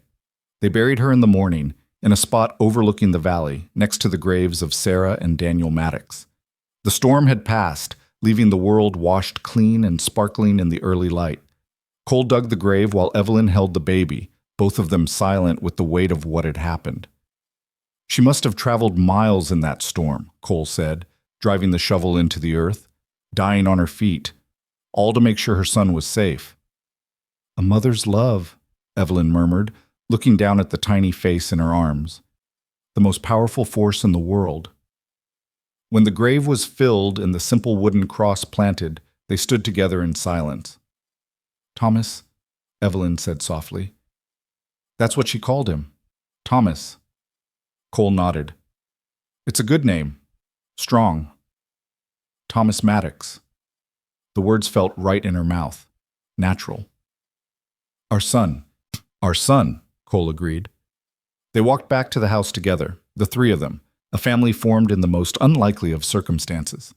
The baby, Thomas, cooed in Evelyn's arms, reaching up to touch her face with tiny fingers. And despite the grief of the morning, despite the tragedy that had brought them together, Evelyn felt something bloom in her chest. Something warm and fierce and all-consuming. Love. She had thought, after everything that had happened, that she knew what love was.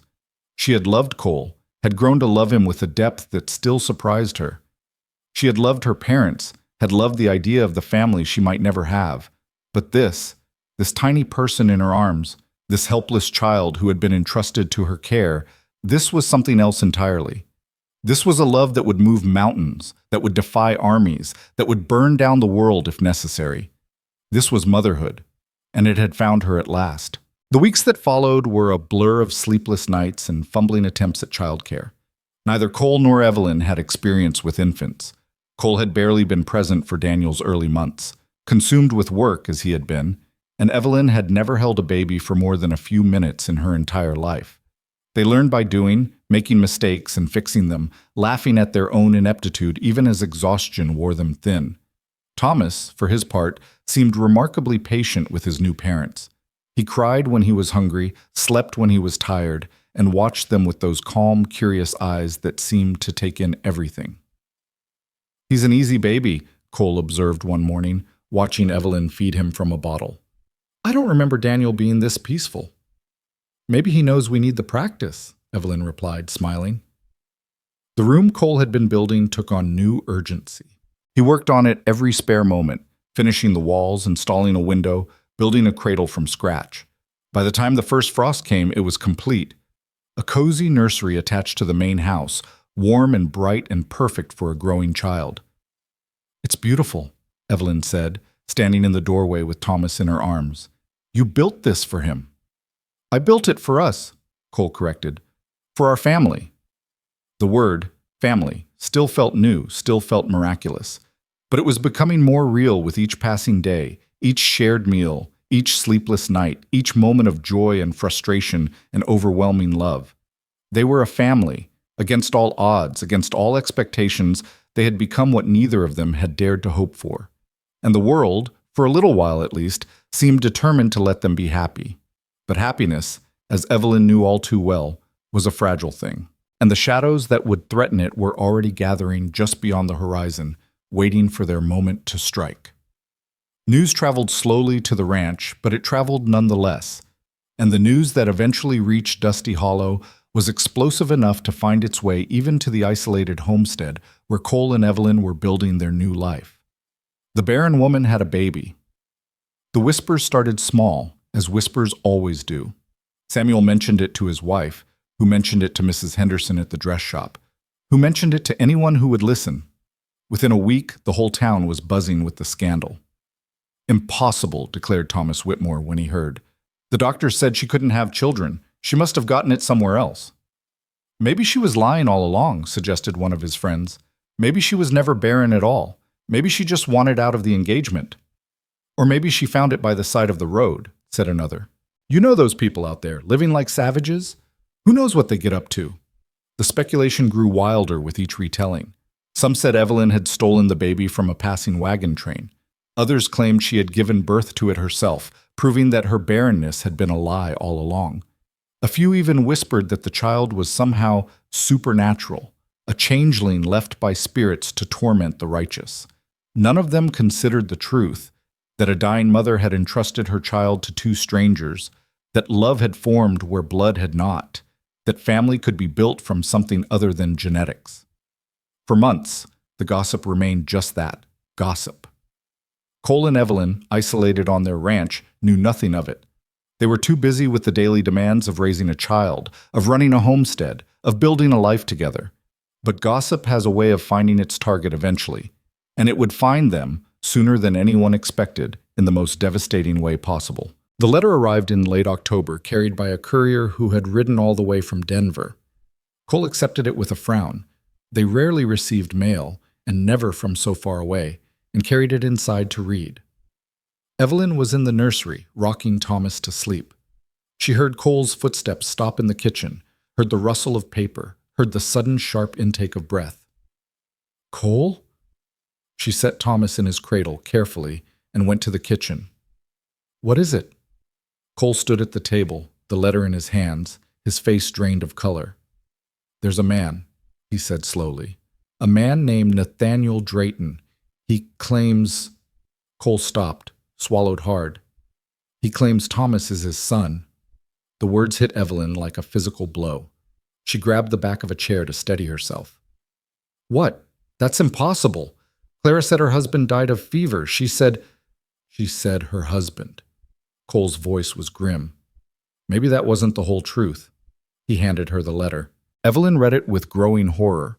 The letter was from a lawyer in Denver, writing on behalf of one Nathaniel Drayton of Boston.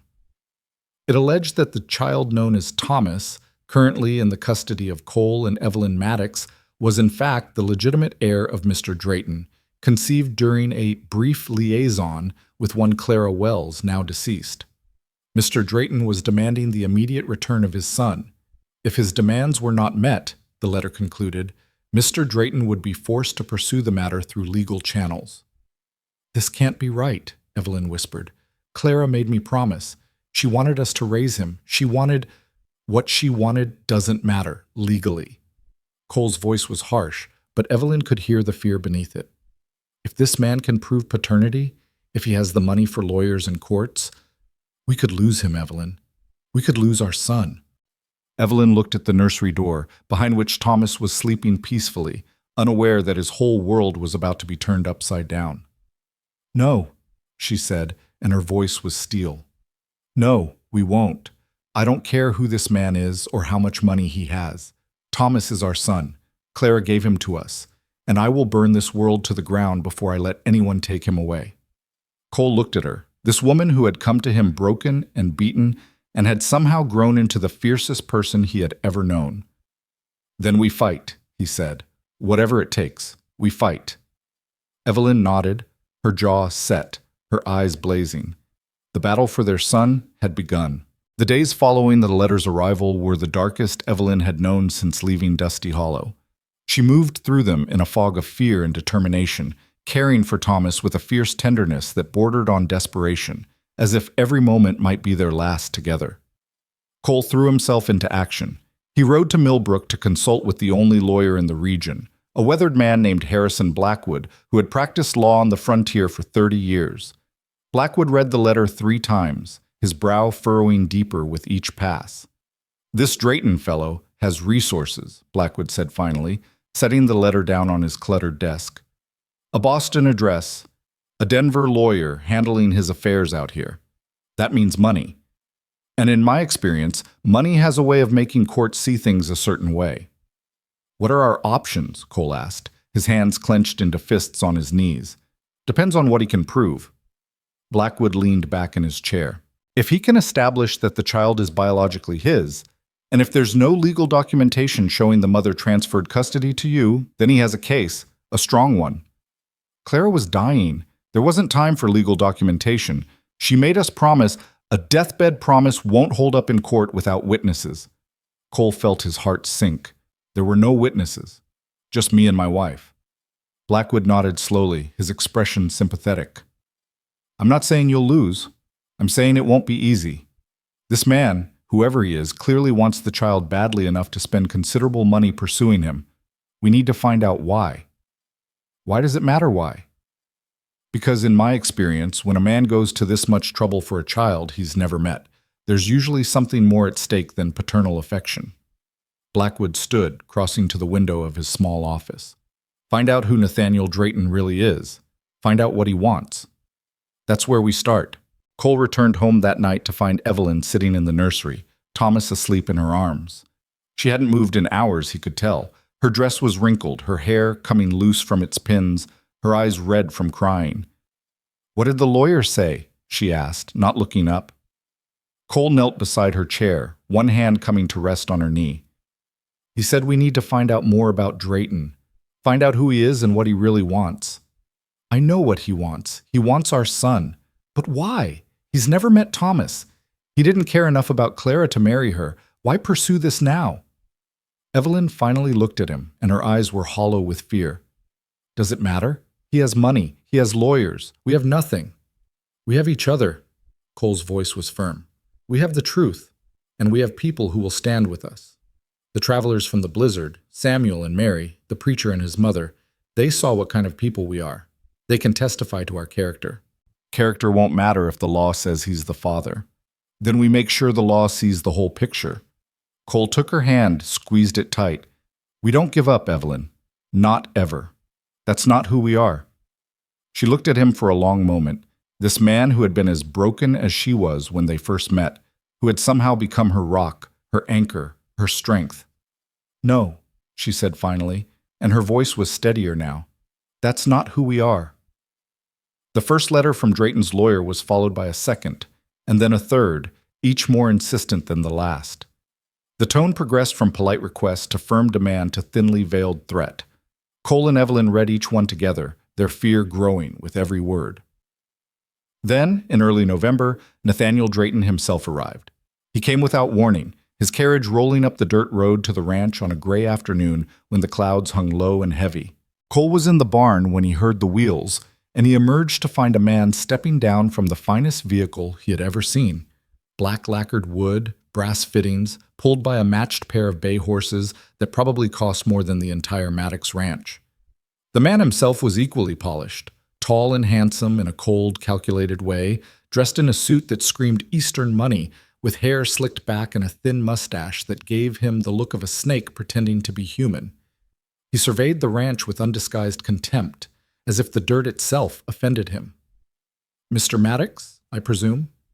His voice was smooth, cultured, dripping with false friendliness. "Nathaniel Drayton.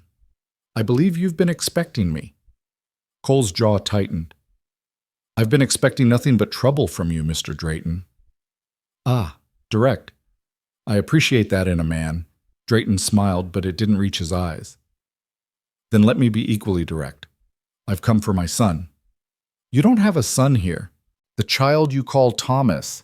He's mine. His mother was, well, let's say she was a brief indulgence, a mistake, really. But the boy is my blood, and I intend to claim him."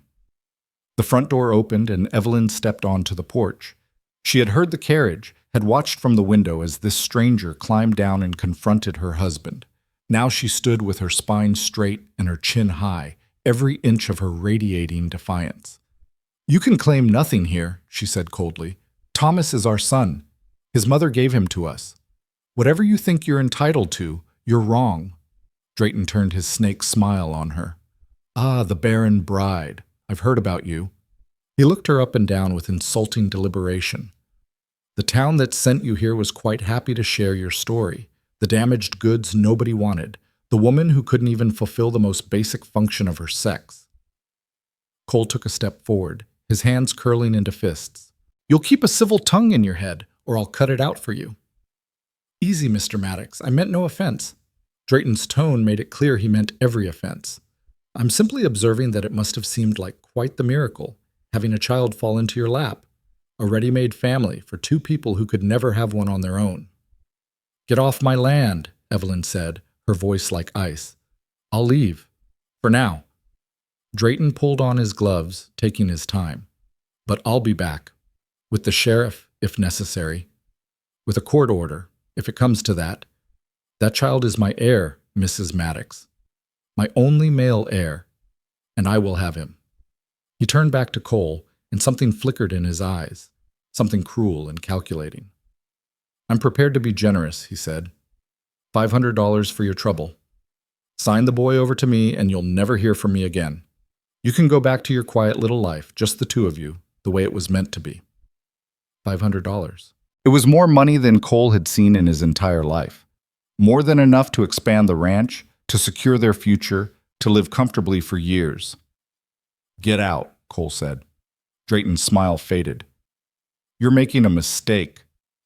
"The only mistake I ever made was opening that door. Now leave, before I forget I'm a civilized man."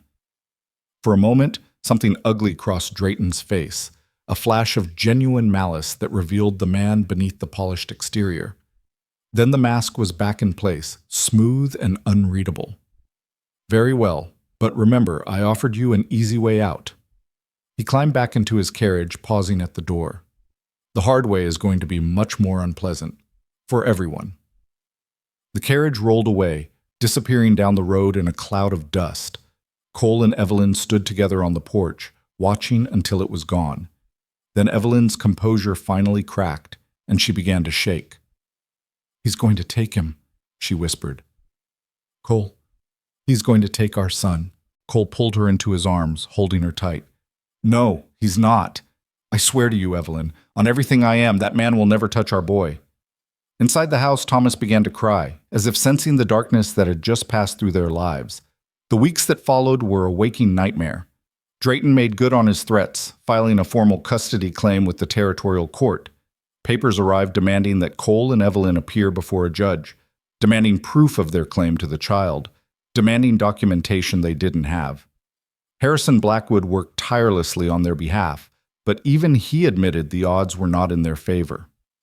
Drayton has connections, he told them during one of their many meetings. He knows people in Denver, in Washington. He's pulling strings I can't even see. What about the witnesses? Evelyn asked. The travelers we saved during the blizzard? Surely their testimony matters. It helps establish your character, yes, but character isn't the issue here. The issue is parentage, and unless we can prove that Clara Wells legally transferred custody to you, Drayton's claim as biological father takes precedence. But she did transfer custody. She begged us to take him. She made us promise. I believe you. The court will believe you. But without documentation, without witnesses to that specific conversation, it's your word against Drayton's lawyers. Blackwood sighed. And he has a lot of lawyers. Cole slammed his fist on the table. So we're supposed to just hand our son over to that snake because he has more money than us? No, we fight. We gather every piece of evidence we can find. We bring in every witness willing to testify, and we make the strongest case possible. Blackwood leaned forward. I told you before. Find out who Drayton really is. Find out why he wants this child so badly. There's something he's not telling us, and if we can find it, we might just have a chance. The investigation began. Cole rode to Denver, a journey of several days, to dig into Drayton's background. What he found was disturbing but incomplete. A wealthy man from an old Boston family, involved in shipping and real estate, known for his ruthlessness in business and his coldness in personal matters. He had been married once to a woman from another prominent family, but they had no children. His wife rarely appeared in public, and rumor had it that she spent most of her time at a sanitarium in the countryside. Why would a man like that care about a child from a brief affair? Cole asked Blackwood when he returned. That's the question, isn't it? Blackwood drummed his fingers on his desk. A man with that much money, that much pride, he wouldn't go to this much trouble for sentiment. There has to be something else. Evelyn, meanwhile, was conducting her own investigation. She wrote letters to churches in the towns Clara might have passed through, to the registrar's office in Denver, where Clara's husband had supposedly died, to anyone who might have information about the young woman who had stumbled onto their porch that terrible night. Most of her letters went unanswered, but one, sent to a small church in a mining town called Silver Creek, returned with something unexpected. The pastor, a man named Father Michael O'Brien, wrote that he remembered Clara Wells. She had stayed in his parish for several weeks the previous spring, working as a housekeeper for a local family while she figured out what to do next. She had been pregnant then, he said, and deeply troubled. She told me she was running from someone, Father O'Brien wrote. A man who had used her and discarded her, who she feared would come for the child when it was born. She said he was powerful and dangerous, that he had threatened her life if she didn't give him what he wanted. I urged her to go to the authorities, but she refused. She said the authorities would never believe her word against his. The letter continued. I don't know what happened to her after she left Silver Creek, but I remember her face, Mrs. Maddox. I remember the fear in her eyes. Whatever this man did to her, she believed it was worth dying to escape. Evelyn read the letter 3 times, her hands trembling. Clara hadn't just been running from a failed relationship. She had been running from Drayton himself. He had threatened her, pursued her, and now he was pursuing her child. He doesn't want Thomas because he loves him, Evelyn said to Cole that night, the letter spread between them on the kitchen table. He wants him because Thomas is something he can use, some kind of asset. But what kind of asset? The man has money, connections, everything he could want. Maybe not everything. Evelyn's mind was racing. Blackwood said he's been married for years with no children. What if there's something about his inheritance, his family's money, that requires an heir? What if Thomas isn't just a child to him? He's a means to an end? Cole stared at her. You think he'd take a child he doesn't love just to secure an inheritance? I think men like Drayton are capable of anything. The question was how to prove it. The court date was set for December 15th, just 6 weeks away. As the days ticked down, Cole and Evelyn scrambled to build their case, gathering witnesses and documentation, trying to piece together the truth about Nathaniel Drayton. The travelers from the blizzard came through, every one of them. Samuel and Mary made the long journey from California, where they had settled after their wagon was repaired. Jonathan Gibson and his mother traveled from their new parish in Kansas. Even old Samuel from Dusty Hollow came, despite the disapproval of his wife and neighbors. "You folks saved our lives," Samuel the traveler said when he arrived at the ranch with Mary. "Opened your door in the middle of a storm, took us in, fed us, kept us warm. That tells me everything I need to know about what kind of parents you are." Mary nodded, her eyes bright with tears. "When we heard what was happening, we knew we had to come. Whatever we can do to help, we'll do it." Dr. Whitfield from Millbrook agreed to testify as well. He had examined Thomas when the child was first brought to them, had treated the fever that Clara had passed to her son in those last terrible days. He could speak to the condition the child was in, to the love and care that had brought him back to health. "That baby was half dead when you brought him to me," Dr. Whitfield said. "Malnourished, sick, cold to the touch. If you hadn't cared for him the way you did, he wouldn't have survived the week. That's not something a person does for a child they don't love." Reverend Gibson offered something even more valuable, a written statement from a colleague in Boston who had made discreet inquiries about Drayton's family. "It's as you suspected," he told Cole and Evelyn. "Drayton's inheritance is tied to producing a male heir. His father's will was very specific. If Nathaniel dies without a son, the entire estate passes to a cousin he despises. He's been trying for years to produce an heir with his wife, but she's been unable to carry a child to term. The doctors say it's unlikely she ever will. So he needs Thomas to inherit his fortune," Evelyn said slowly. "Exactly. The child isn't a son to him. He's a solution to a problem, a means of satisfying a legal requirement." Cole's face darkened. "He doesn't love that boy at all. I doubt Nathaniel Drayton has ever loved anything except money and power." The picture was becoming clearer. Drayton didn't want Thomas because of any paternal feeling. He wanted him because the child represented millions of dollars that would otherwise slip through his fingers.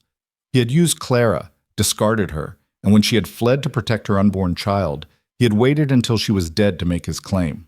It was monstrous. It was calculated. And it was exactly the kind of thing Cole and Evelyn needed to expose.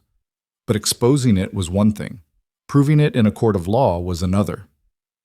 "The evidence is circumstantial," Blackwood warned them, reviewing the case 2 weeks before the hearing.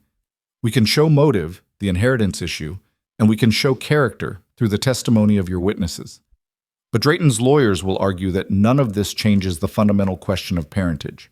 If he can prove he's the biological father, his claim takes precedence. Even if he only wants Thomas for the money? The law doesn't care about motivation. It cares about rights.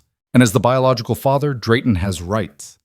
Evelyn felt despair closing in around her. "So it doesn't matter that Clara wanted us to raise him. It doesn't matter that we love him. It doesn't matter that Drayton would treat him like property instead of a person." "I didn't say it doesn't matter. I said it's not enough on its own to win the case." Blackwood paused, thinking. "We need something more. Something that proves Drayton unfit, or something that establishes your legal claim beyond the deathbed promise. Without one or the other, I can't guarantee we'll win." Cole and Evelyn rode home in silence, the weight of the situation pressing down on them like a physical force. That night, lying in bed with Thomas asleep in the nursery next door, Evelyn finally gave voice to the fear that had been growing in her heart for weeks. "What if we lose?"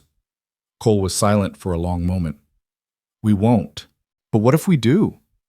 What if the judge decides that blood matters more than love? What if Drayton takes Thomas and raises him to be just like himself, cold and cruel and caring about nothing but money? Then I'll burn down his house with him in it." Evelyn turned to look at her husband. In the moonlight streaming through the window, his face was hard as stone. "I mean it," he said. "I've lost one family, Evelyn.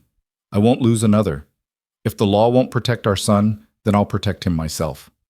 Whatever it takes. Even if it means breaking the law? Even if it means breaking every law ever written." She reached out, took his hand. "I love you, Cole Maddox. I love you too." He squeezed her fingers. "And I love that boy in there. And no man, no judge, no lawyer, no snake in a fancy suit is going to take him away from us." They lay there in the darkness, holding hands, listening to the sound of their son breathing in the next room. The court date drew closer. and the Maddox family prepared for war. The breakthrough came 3 days before the hearing from the most unexpected source. A woman arrived at the ranch in a hired carriage, dressed in clothing that spoke of wealth, but with a face that spoke of suffering. She was thin, pale, with dark circles under her eyes and a nervous tremor in her hands. "Mrs. Maddox?" she asked when Evelyn answered the door. "My name is Catherine Drayton. I'm Nathaniel's wife." Evelyn stared at her, too shocked to speak. "Please," Catherine said, her voice barely above a whisper. "I've come a very long way. May I come in?" Evelyn stepped aside, and the woman entered. Cole was in the barn when Evelyn sent for him. He came into the house with his hackles raised, ready for confrontation, but stopped short when he saw the frail figure sitting at his kitchen table. "This is Catherine Drayton," Evelyn said, "Nathaniel's wife." Cole's eyes narrowed. "What do you want?" "I want to help you." Catherine's hands were shaking as she lifted a cup of tea that Evelyn had given her. "I know what my husband is doing. I know why he wants the child, and I know things about him that could destroy his case. Why would you help us?" Catherine looked at him, and her eyes were full of a pain so deep it made Cole's breath catch. "Because I hate him," she said simply. "Because he's made my life a living hell for 15 years. Because every day I spend in that house, I die a little more." She set down the cup, straightened her spine. "And because that boy in the other room deserves a chance at happiness that I never had." She told them everything. She told them about Drayton's obsession with producing an heir, how he had blamed her for their childlessness, how he had confined her to a sanitarium for months at a time whenever she disappointed him. She told them about his cruelty, his coldness, his complete inability to feel genuine human emotion. And she told them about Clara Wells. "She was a maid in our Boston house," Catherine said. "Young, pretty, alone in the world. Nathaniel took advantage of her, as he's taken advantage of so many others. When she became pregnant, he offered her money to disappear. She took it. She had no choice. But she must have realized what kind of man he was. She ran as far as she could, trying to escape him. But he found out about the child. One of his spies tracked her down. Nathaniel has eyes everywhere. It's how he maintains control." Catherine's voice was bitter. "When he learned she had a son, he saw his opportunity. A male heir, born outside of marriage but still carrying his blood. Someone he could shape into whatever he needed. He doesn't want Thomas as a son," Evelyn said. "He wants him as a tool." "Exactly. The child would be raised by nurses and tutors, kept away from anyone who might encourage him to think for himself. He would inherit the Drayton fortune, yes, but he would also inherit a legacy of cruelty and manipulation. He would become just like Nathaniel." Cole felt sick. "And you're willing to testify to all of this?" "I'm willing to do whatever it takes to stop him." Catherine met his eyes. "I have documents. Letters Nathaniel wrote to his lawyer discussing the inheritance issue, records of payments to the spies who tracked Clara, even a letter from his father's executor confirming the terms of the will. Everything you need to prove that this isn't about love or family. It's about money and power." "Why?" Evelyn asked. "Why risk everything to help us? If Nathaniel finds out, he'll destroy me." Catherine's laugh was hollow. "He's been destroying me for years, Mrs. Maddox. At least this way, it will mean something. At least this way, one child will escape him." She reached into her bag and pulled out a thick envelope. "Everything you need is in here. Use it. Win your case. Win. And raise that boy to be a good man, the kind of man my husband never could be." Evelyn took the envelope with trembling hands. "Thank you. I don't know how to thank you." "Win," Catherine said. "That's all the thanks I need." She left that afternoon, disappearing back into the world from which she had come.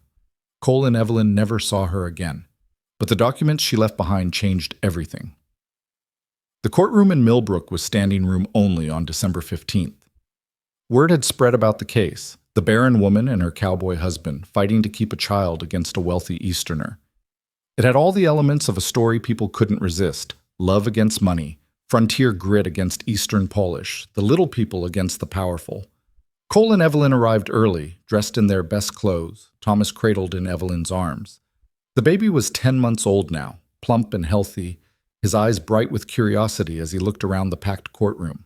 Drayton was already there, seated at a table with two expensive-looking lawyers.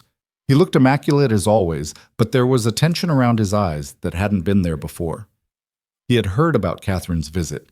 His spies had told him, but he didn't know exactly what she had revealed. The uncertainty was eating at him. Harrison Blackwood took his place beside Cole and Evelyn, his weathered face calm but alert.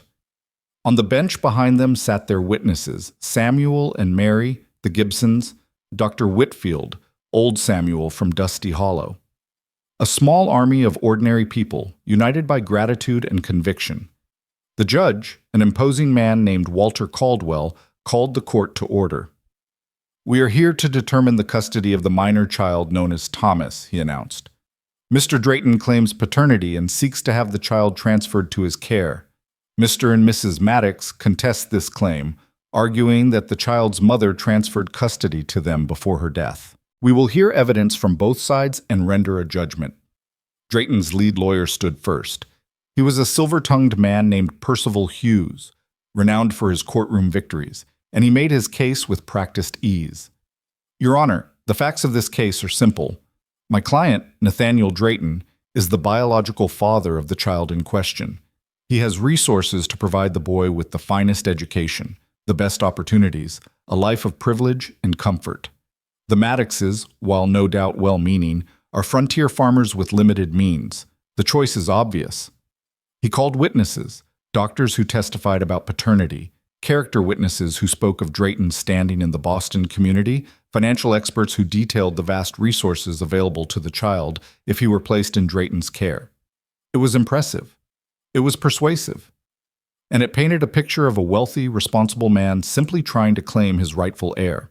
Then it was Blackwood's turn. He started with the character witnesses. One by one, Samuel and Mary, the Gibsons, Dr. Whitfield, and the others took the stand and told their stories. They spoke of the blizzard, of the strangers who had opened their door in the middle of a deadly storm. They spoke of the devotion they had witnessed, the love that filled the Maddox home, the transformation they had seen in a baby who had arrived half dead and was now thriving. "These are people of character," Blackwood told the court. "People who risk their own safety to help others. People who take in a dying woman and a sick child and nurse them back to health, or, in the mother's case, ease her passing with compassion and dignity. This is not about money or status. This is about the kind of people who should be raising a child." Then he called Evelyn to the stand. She had been dreading this moment for weeks. Public speaking terrified her, and the thought of defending her right to her own son in front of a packed courtroom made her feel sick. But when she took her seat and looked out at the crowd, she saw Cole's face, steady, sure, full of faith in her, and she found her courage. Blackwood led her through the story gently. The night of the storm, Clara's arrival, the promise she had extracted before dying. "Can you tell the court, in your own words, what Clara Wells said to you that night?" Evelyn took a deep breath.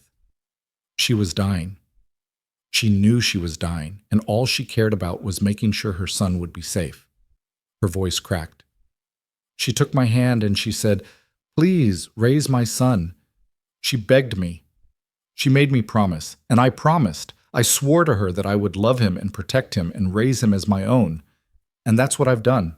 That's what I'll keep doing until the day I die." "Did she ever mention the child's father?"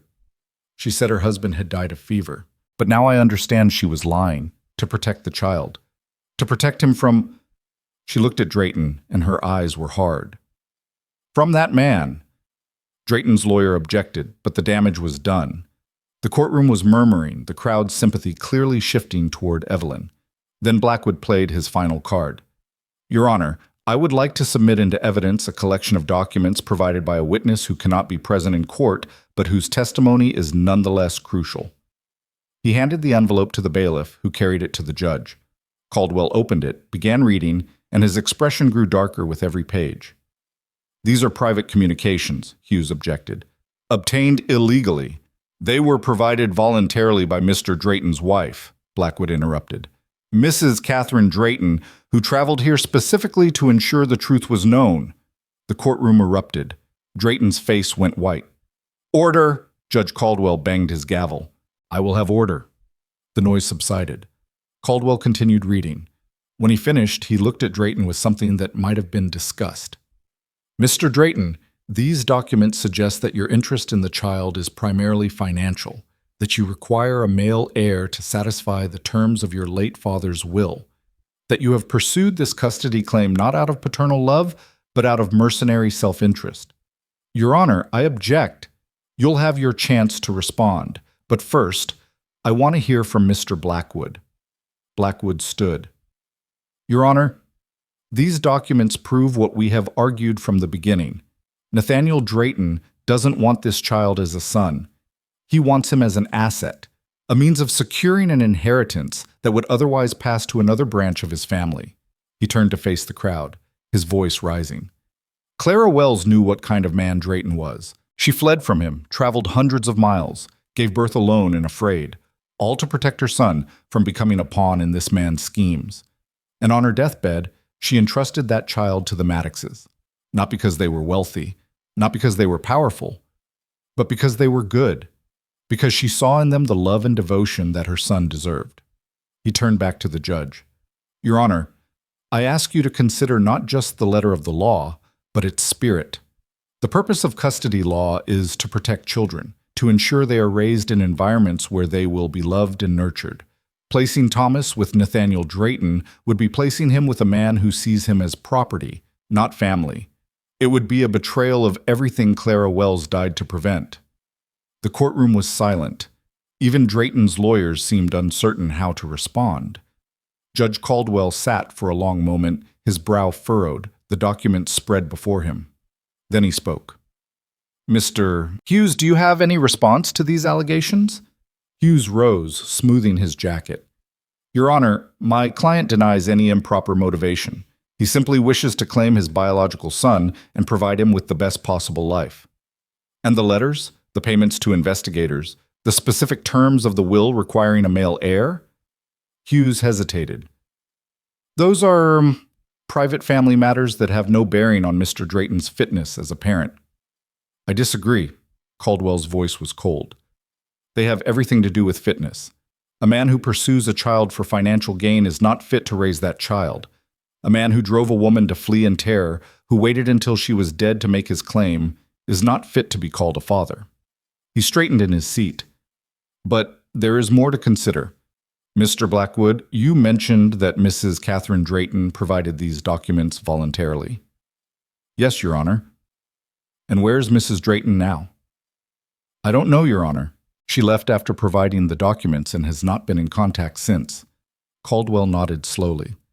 "I would like to speak with her before rendering a final judgment.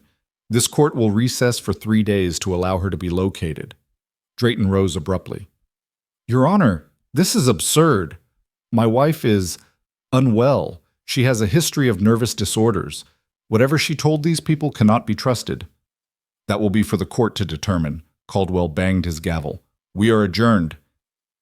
The 3 days that followed were an agony of waiting. Cole and Evelyn returned to the ranch, unable to do anything but hope. They had no idea where Catherine Drayton had gone, no way to contact her. Their entire case now rested on a woman who might have disappeared forever. "What if she doesn't come back?" Evelyn asked on the second night, pacing the floor while Thomas slept. "Then we've still got everything else. The witnesses, the documents. But the judge wants to hear from her. What if he thinks we fabricated the documents? What if he decides we're lying?" "He won't." But Cole's voice lacked conviction. On the morning of the 3rd day, they received word. Catherine Drayton had been found. She was in a hotel in Denver, where she had been staying since leaving the ranch. She had agreed to testify. The courtroom was even more crowded when they reconvened. Word of Catherine's appearance had spread, and everyone wanted to see the wife testify against her own husband. She looked worse than before, if that was possible. Thinner, paler, her hand shaking so badly she could barely hold the Bible as she was sworn in. But when she took the stand and looked at Drayton, there was something in her eyes that went beyond fear. It was resolve. "Mrs. Drayton," Blackwood began gently, "can you tell the court about your husband's relationship with Clara Wells?" Catherine spoke in a voice barely above a whisper, but every word carried in the silent room. She told them everything. The affair, the pregnancy. The threats Drayton had made when Clara refused to give up the child, the spies he had sent to track her, the cold calculation with which he had waited for her to die before making his claim. "He doesn't love that child," Catherine said, her voice breaking. "He isn't capable of love. All he cares about is the money, the inheritance he'll lose without a male heir. Thomas isn't a son to him. He's a solution to a problem, a means to an end." "And why are you telling us this?" Blackwood asked. "You know what the consequences will be." Catherine looked at her husband, and for the first time there was no fear in her eyes. "Because I've spent 15 years being afraid of him, 15 years letting him control me, manipulate me, destroy me. I'm done." Her voice grew stronger. "That little boy deserves a chance at a real life, a life with parents who love him, not a life as a pawn in my husband's games." She turned to the judge. "Your Honor, I have lived with Nathaniel Drayton for 15 years. I know what kind of man he is. I know what he's capable of. If you give him that child, you will be condemning an innocent boy to a life of misery. Please, don't let that happen." The courtroom was utterly silent. Drayton rose. "Your Honor, my wife is clearly suffering from her nervous condition. Nothing she says can be taken seriously." "Sit down, Mr. Drayton." Caldwell's voice was like ice. "I've heard enough." He looked at the documents before him, at the witnesses who had testified, at the trembling woman on the stand and the terrified man at the defendant's table. Then he looked at Evelyn, still holding Thomas in her arms. The baby was awake now, watching the proceedings with wide eyes. As if sensing the importance of the moment, he reached out toward Evelyn's face, his tiny fingers brushing her cheek. She caught his hand, pressed it to her lips.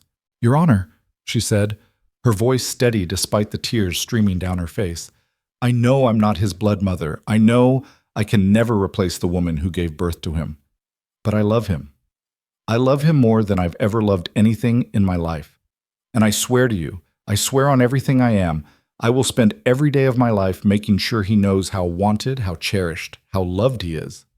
Judge Caldwell looked at her for a long moment. Then he nodded slowly. "I've reached my decision." The courtroom held its breath. "In the matter of custody of the minor child Thomas, I find in favor of the respondents, Cole and Evelyn Maddox." The room exploded. Cheers, gasps, shouts of outrage from Drayton's corner. Cole grabbed Evelyn, pulled her and Thomas into his arms, tears streaming down his weathered face. "Order!" Caldwell banged his gavel. "Order!" The noise subsided. "Mr. Drayton, while I acknowledge that you may be the biological father of this child, I find that your interest in him is not parental, but mercenary. You pursued this custody claim for financial reasons, not out of love or concern for the child's welfare. Furthermore, the testimony of your wife and the documentary evidence presented paint a picture of a man wholly unfit to raise a child." He turned to Cole and Evelyn. "Mr. and Mrs. Maddox, this court finds that you have acted in good faith throughout these proceedings. The testimony of multiple witnesses establishes that you are people of character, that your home is loving and stable, and that you have devoted yourselves to this child's welfare since his arrival." He picked up his gavel. "It is therefore the judgment of this court that Cole and Evelyn Maddox are confirmed as the legal guardians and adoptive parents of the minor child Thomas. This judgment is final and binding." The gavel fell. Court is adjourned. What happened next passed in a blur. People crowding around them, offering congratulations, shaking hands, and slapping backs. Samuel and Mary weeping with joy. The Gibsons leading the crowd in a spontaneous prayer of thanksgiving. And through it all, Evelyn held Thomas close, whispering to him, telling him that everything was going to be all right, that he was safe, that he was loved, that he was theirs, their son, forever. Cole found her in the hallway outside the courtroom, away from the crowd, her face buried in Thomas's hair. "It's over," he said softly. "Is it?" She looked up at him. "What about Drayton? He won't give up. Men like him never give up." "He lost, publicly, spectacularly. His wife testified against him. His secrets are exposed." Cole shook his head. "He's ruined. Whatever he was, whatever power he had, it's gone now. He has nothing left. He still has money. Money won't help him. Not after this." Evelyn wanted to believe him. She wanted to believe that the nightmare was truly over, that their family was safe, that they could finally move forward without fear. But she had learned, in her 25 years of life, that happy endings were fragile things, that the world had a way of taking back whatever it gave.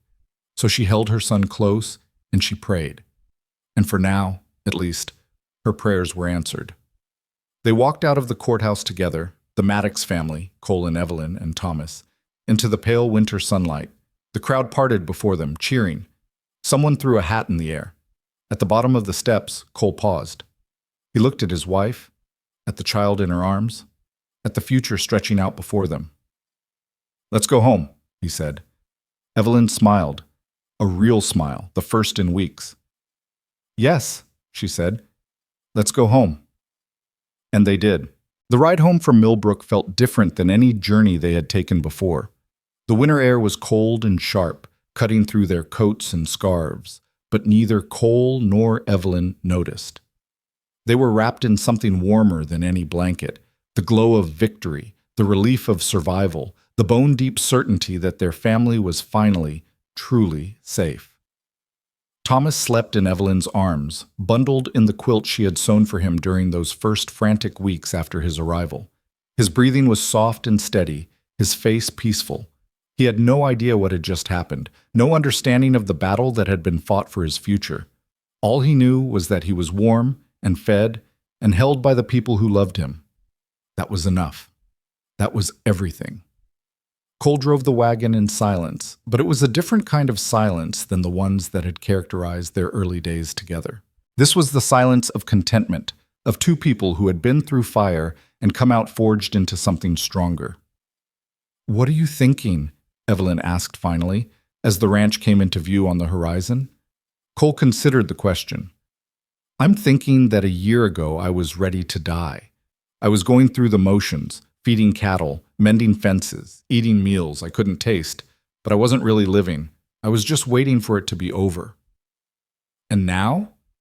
He turned to look at her, and his eyes were bright with something she hadn't seen in them before. Not just love, though that was there. Something deeper, something like hope. "Now I can't wait to see what happens next." Evelyn smiled, leaning into him, Thomas cradled between them. "Neither can I." The ranch welcomed them back like an old friend. The house stood solid against the winter sky, smoke still curling from the chimney where they had banked the fire before leaving. The cattle lowed in the barn. The chickens scratched in their coop.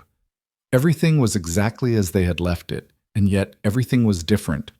They were a family now, legally, officially, irrevocably. Nothing could take that away from them.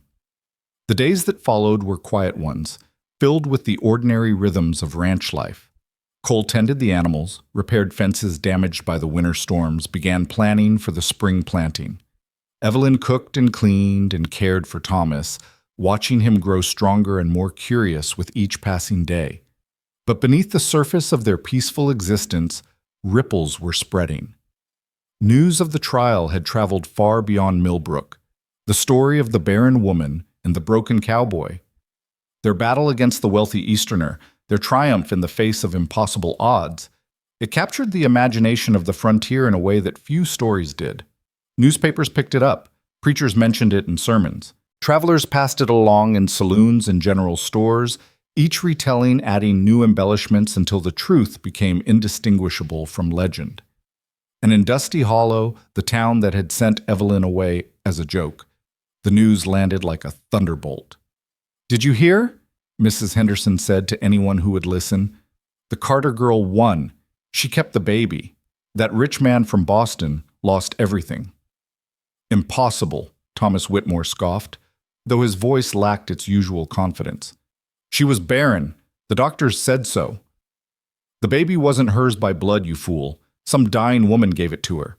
And now the courts say she's the legal mother." Whitmore fell silent, processing this information. The woman he had discarded, the woman he had helped send into exile, had somehow emerged triumphant. She had found a husband, built a family, won a legal battle against a man with more money than God. She had won, and he had been left behind, still unmarried, still working his father's failing farm, still the subject of whispers about the engagement he had broken for reasons that now seemed petty and cruel. Well, he said finally, good for her, I suppose. But his voice was hollow, and everyone who heard it knew he didn't mean a word. The first visitor from Dusty Hollow arrived in late January. Evelyn was hanging laundry on the line behind the house, Thomas playing at her feet when she heard the wagon approaching. She shaded her eyes against the winter sun, trying to make out the driver. When she recognized the face, she felt her stomach drop. It was her cousin Margaret, Harold Carter's daughter. They had never been close. Margaret had always treated Evelyn with the same cold dismissal as her father, but there she was, driving up to the ranch like they were old friends. "Evelyn!" Margaret called, climbing down from the wagon with a bright smile that didn't reach her eyes. "Look at you! And is that the baby? Oh, how precious!" Evelyn picked up Thomas, holding him close. "What are you doing here, Margaret?" "Can't family visit family?" Margaret's smile faltered slightly. "Father sent me. He wanted to congratulate you on the trial. We all heard about it, of course. The whole town has been talking." "I'm sure they have. And we're all so proud of you. Really, Evelyn. Standing up to that awful man, fighting for your family. It's quite admirable." Evelyn studied her cousin's face, looking for any trace of sincerity. She found none. "What does your father really want, Margaret?" The pretense crumbled. Margaret's smile disappeared, replaced by something closer to her true feelings: resentment, envy, and a grudging respect that she clearly hated feeling. "Fine. You want honesty? Father's heard that your husband's ranch is doing well. Better than ours, certainly. He thought perhaps, since you've done so well for yourself, you might be willing to help out your family. Alone, nothing more. Just until we get back on our feet." Evelyn stared at her. "Your father sold everything my parents left me. Their jewelry, their books, everything. He told me never to write again. He called me a burden, and now he wants money? Times are hard. Times have always been hard. That didn't stop him from throwing me away like garbage." Margaret's face flushed. "You're being dramatic." "No, I'm being honest. For the first time in years, I'm saying exactly what I mean." Evelyn straightened her spine, the same way she had on that long-ago porch when she left Dusty Hollow forever. "You can tell your father that I have no family in Dusty Hollow. The family I have is here. My husband, my son. Everything else is dead to me." "Evelyn, go home, Margaret, and don't come back." She turned and walked into the house, Thomas in her arms, not looking back. Margaret stood in the yard for a long moment, her face a mask of fury and humiliation. Then she climbed back onto her wagon and drove away, disappearing down the road in a cloud of dust. Cole found Evelyn in the kitchen later, sitting at the table with her head in her hands. Thomas was napping in the nursery. The house was quiet. "I heard," he said, sitting down across from her. "Who was that?" "My cousin, sent by my uncle to ask for money." Cole's expression hardened. "After everything they did to you?" "People have short memories when they need something." "What did you tell her?" "The truth. That I have no family there anymore. That everything I care about is here." Cole reached across the table, took her hands in his. "Good. That's exactly right." Evelyn looked at him, this man who had been a stranger 18 months ago, who had become her partner, her protector, her home. "I never thought I'd be able to say that," she admitted. "For so long I felt like I owed them something, like I should be grateful for whatever scraps they threw me. But now you know your worth." "Yes." She squeezed his hands. "Now I know my worth." Winter melted into spring, and with it came changes both expected and surprising. Thomas took his first steps in March, lurching across the kitchen floor from Evelyn's arms to Cole's, both of them cheering him on like he had just won a horse race. He said his first word in April, "Mama," clear as a bell, followed 2 days later by "Papa," and Evelyn cried for an hour, tears of joy streaming down her face. The ranch flourished. The cattle survived the winter with minimal losses, and by May, new calves were being born almost daily. The garden that Evelyn had planted was thriving, neat rows of vegetables pushing up through the rich earth. Cole finished the chicken coop he had been working on, and they added a dozen new hens to their flock. And news continued to arrive from the outside world, news that confirmed what Cole had predicted that day outside the courthouse. Nathaniel Drayton was ruined. The scandal of the trial had followed him back to Boston like a plague. His business partners abandoned him. His social connections evaporated. His wife, Catherine, had left him, disappeared, some said, to Europe, where she could finally live free of his cruelty. Without the inheritance he had sought, without the heir he had tried to claim, Drayton's carefully constructed empire began to crumble. There were rumors of debts, of creditors circling, of assets being seized.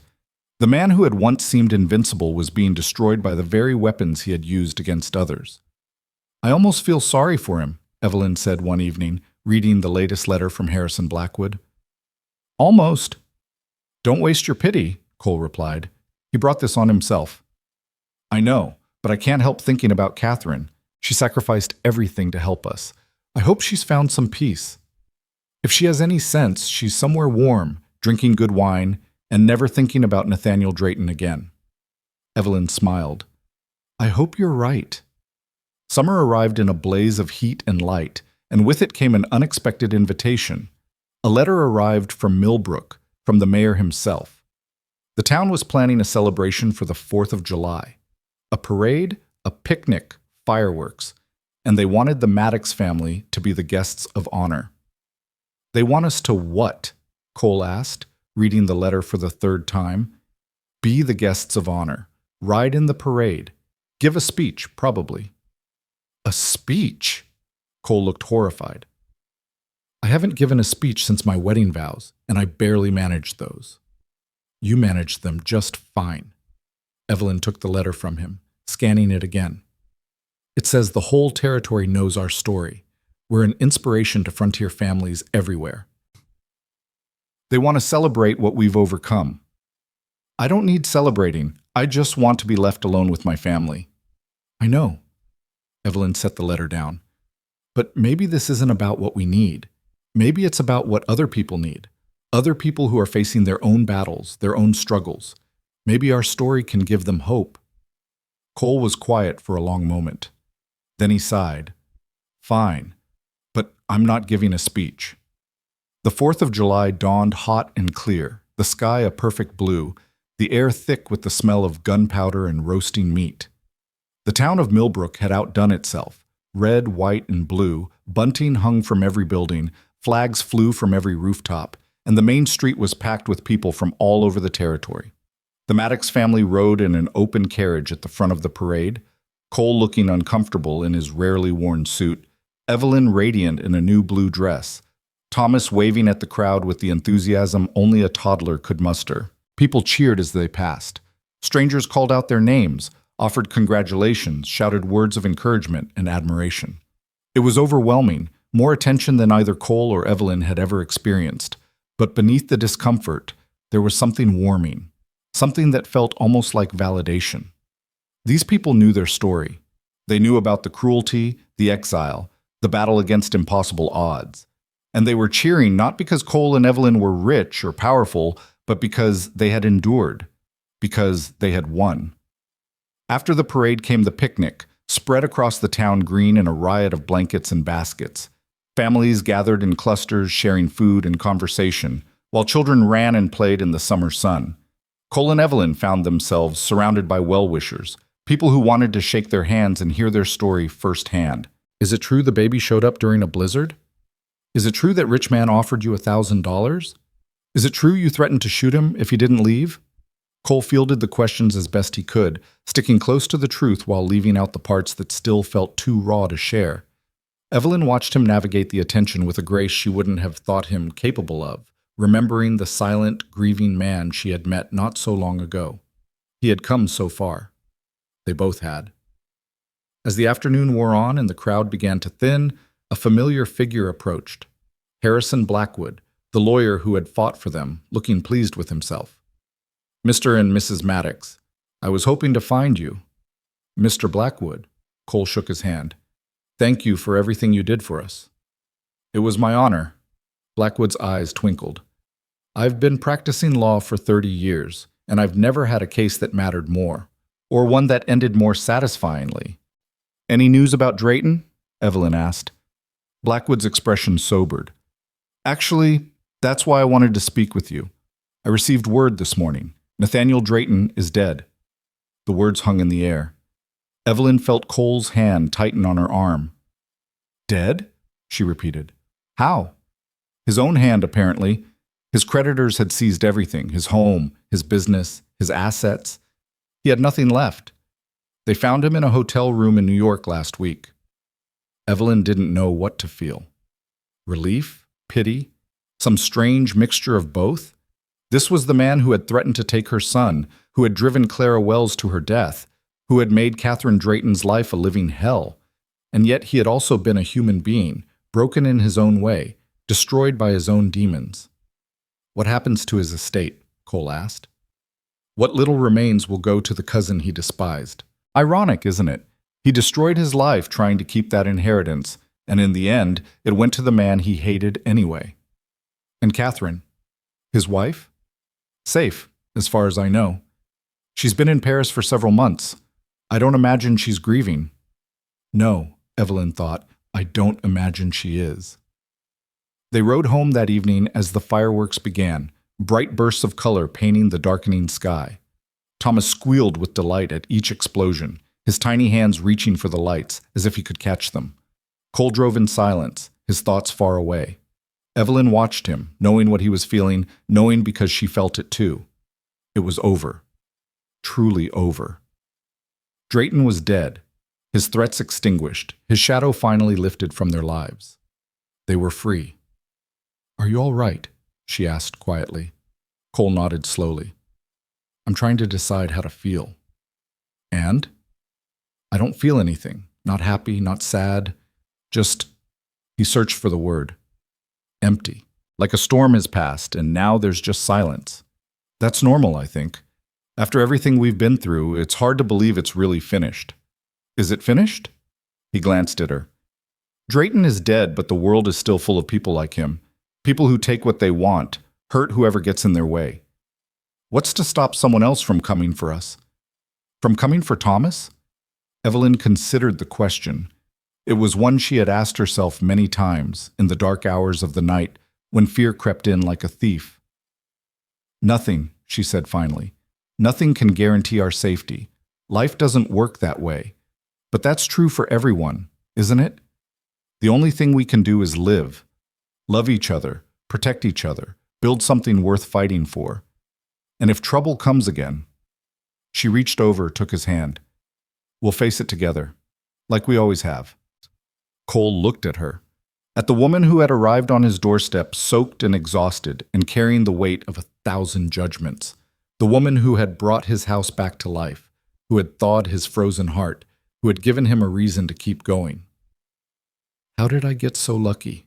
He murmured. Evelyn laughed. Lucky? We've been through bankruptcy, scandal, legal battles, and a man who tried to steal our child. I'm not sure lucky is the word I'd use. I am. He raised her hand to his lips, kissed her knuckles. Every day I wake up next to you, I'm the luckiest man alive. The fireworks continued to explode overhead, brilliant and brief, illuminating the darkness for a moment before fading into memory. But the light they carried home with them, the light of their family, their love, their future, that light would never fade. They were the Maddoxes. Cole and Evelyn and Thomas. And whatever came next, they would face it together. The seasons turned, as they always do, carrying the Maddox family forward into a future none of them could have imagined. Summer faded into autumn, autumn surrendered to winter, and winter melted once more into spring. Thomas grew from a toddling infant into a curious, bright-eyed child who followed his father around the ranch like a shadow and helped his mother in the garden with more enthusiasm than skill. The house that had once been a shrine to grief now rang with laughter, with chatter, with the 1,000 small sounds of a family living fully. Cole changed in ways that sometimes startled even himself.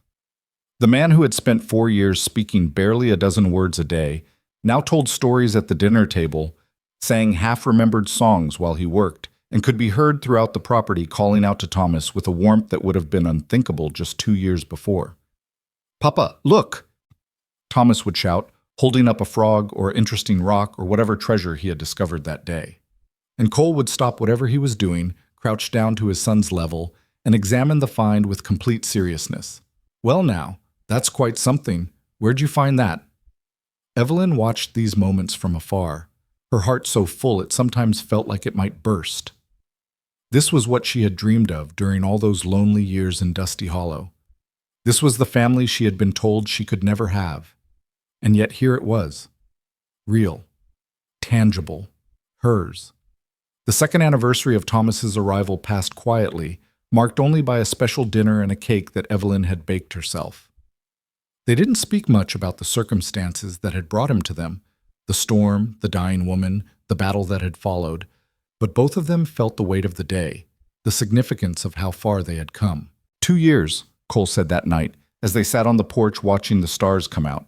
Thomas was asleep inside, worn out from a day of running and playing. Feels like a lifetime. A good lifetime? The best.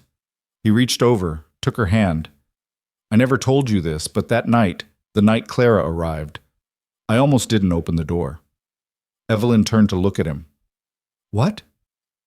I heard the knock, and my first thought was to ignore it. Let whoever it was freeze. I was tired of the world, tired of people, tired of everything. I almost just let it go. But you didn't. No, something made me get up, some voice in the back of my head that said this was important, that I couldn't turn away. He paused, his throat tight. If I had ignored that voice. But you didn't, Evelyn repeated, squeezing his hand. You opened the door. You let her in. You let me help. And everything that came after, the good and the bad, the joy and the fear, it all happened because you chose to open that door.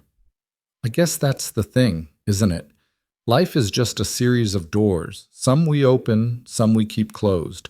The trick is knowing which ones matter, and being brave enough to walk through them. Cole nodded slowly. Being brave enough. Yes. They sat in silence for a while, listening to the night sounds, crickets chirping, an owl calling in the distance, the soft lowing of cattle in the pasture. Do you ever regret it? Evelyn asked finally. Any of it. Not for a second. His voice was firm, certain. You? Never. Not even the hard parts. Especially not the hard parts. She leaned her head against his shoulder. They made us who we are. In the 3rd year after the trial, an unexpected letter arrived. It was from Catherine Drayton, or Catherine Wells, as she now called herself, having reclaimed her maiden name. She had settled in a small town in the south of France, she wrote, where no one knew her history and she could finally live without fear. I think of you often, she wrote. I think of the little boy you're raising, and I hope he is happy and healthy and loved. I think of the courage it took for you to fight for him, and I draw strength from your example. I wanted you to know that I have found peace at last. I have a small house with a garden, and I spend my days reading and walking and simply existing without terror. It is a simple life, perhaps, but after everything I endured, simplicity is a gift. I also wanted to thank you, not just for what you did for Thomas, but for what you showed me was possible. I spent 15 years believing I was trapped, that there was no escape from the life I had chosen. You proved that wasn't true. You proved that it is never too late to fight for a better future. I hope we never meet again, not because I don't care for you, but because meeting would mean that something has gone wrong. But please know that wherever I am, whatever I am doing, I carry your family in my heart. You are proof that goodness can triumph over evil, that love can conquer cruelty. Be well, be happy, and give that beautiful boy a kiss from the stranger who helped save him. With gratitude and affection, Catherine. Evelyn read the letter 3 times, tears streaming down her face. Then she showed it to Cole, who read it in silence, his jaw tight with emotion. She deserved better, he said finally. She has better now. That's what matters. They kept the letter, tucked away in a box with other precious things. The photograph of Clara that they had found in her belongings, the small blanket Thomas had been wrapped in when he arrived, the legal documents confirming their adoption. Physical reminders of the journey that had brought them here. The 4th year brought another change, this one unexpected in a different way. It started with Evelyn feeling tired. More tired than usual, she told herself, dismissing the fatigue as a consequence of the busy spring planting season.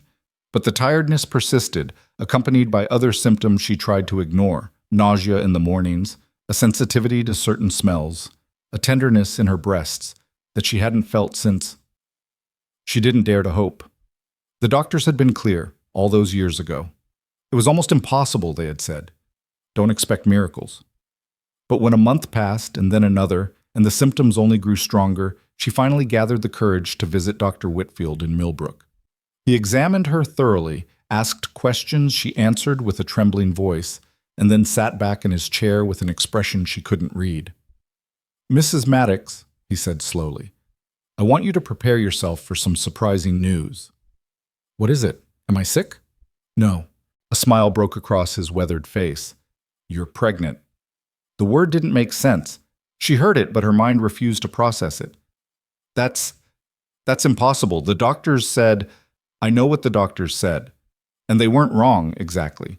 Your condition made conception extremely unlikely, but unlikely isn't the same as impossible. Dr. Whitfield leaned forward. Sometimes, Mrs. Maddox, the body surprises us. Sometimes miracles happen. Evelyn rode home in a daze. She found Cole in the barn, mending a bridle, and stood in the doorway for a long moment, watching him work. He looked up, saw her expression, and immediately set down his tools. "What's wrong?" "Nothing's wrong." Her voice was strange, distant. "I saw Dr. Whitfield." Fear flickered across Cole's face. And she took a deep breath. "I'm pregnant." The silence that followed was the loudest Evelyn had ever heard. Cole stared at her. His mouth opened, closed, opened again. No words came out. "Cole? Say something." He stopped, swallowed hard. "You're sure?" "Dr. Whitfield is sure. He says it's a miracle, that it shouldn't be possible, but somehow—" She laughed, a sound halfway between joy and disbelief. "Somehow it happened." Cole crossed the barn in 3 strides and swept her into his arms. He was crying, this strong, stoic man who had faced down outlaws and lawyers and his own crushing grief, crying like a child. "A baby," he managed. "Our baby. Our baby." They stood there in the barn, holding each other, laughing and crying and trying to comprehend the incomprehensible. After everything they had been through, after all the pain and struggle and heartbreak, life had given them one more gift, one more miracle. The pregnancy progressed smoothly, defying all the dire predictions of Evelyn's past. Dr. Whitfield monitored her closely, but there were no complications, no crises. Her body, which had been declared broken and useless, proved stronger than anyone had believed. Thomas, now 3 years old, was fascinated by the changes in his mother. He would press his ear to her growing belly, listening for movement, and shriek with delight when he felt a kick. "That's your brother or sister in there," Evelyn told him. "They're going to come out soon, and you're going to be a big brother."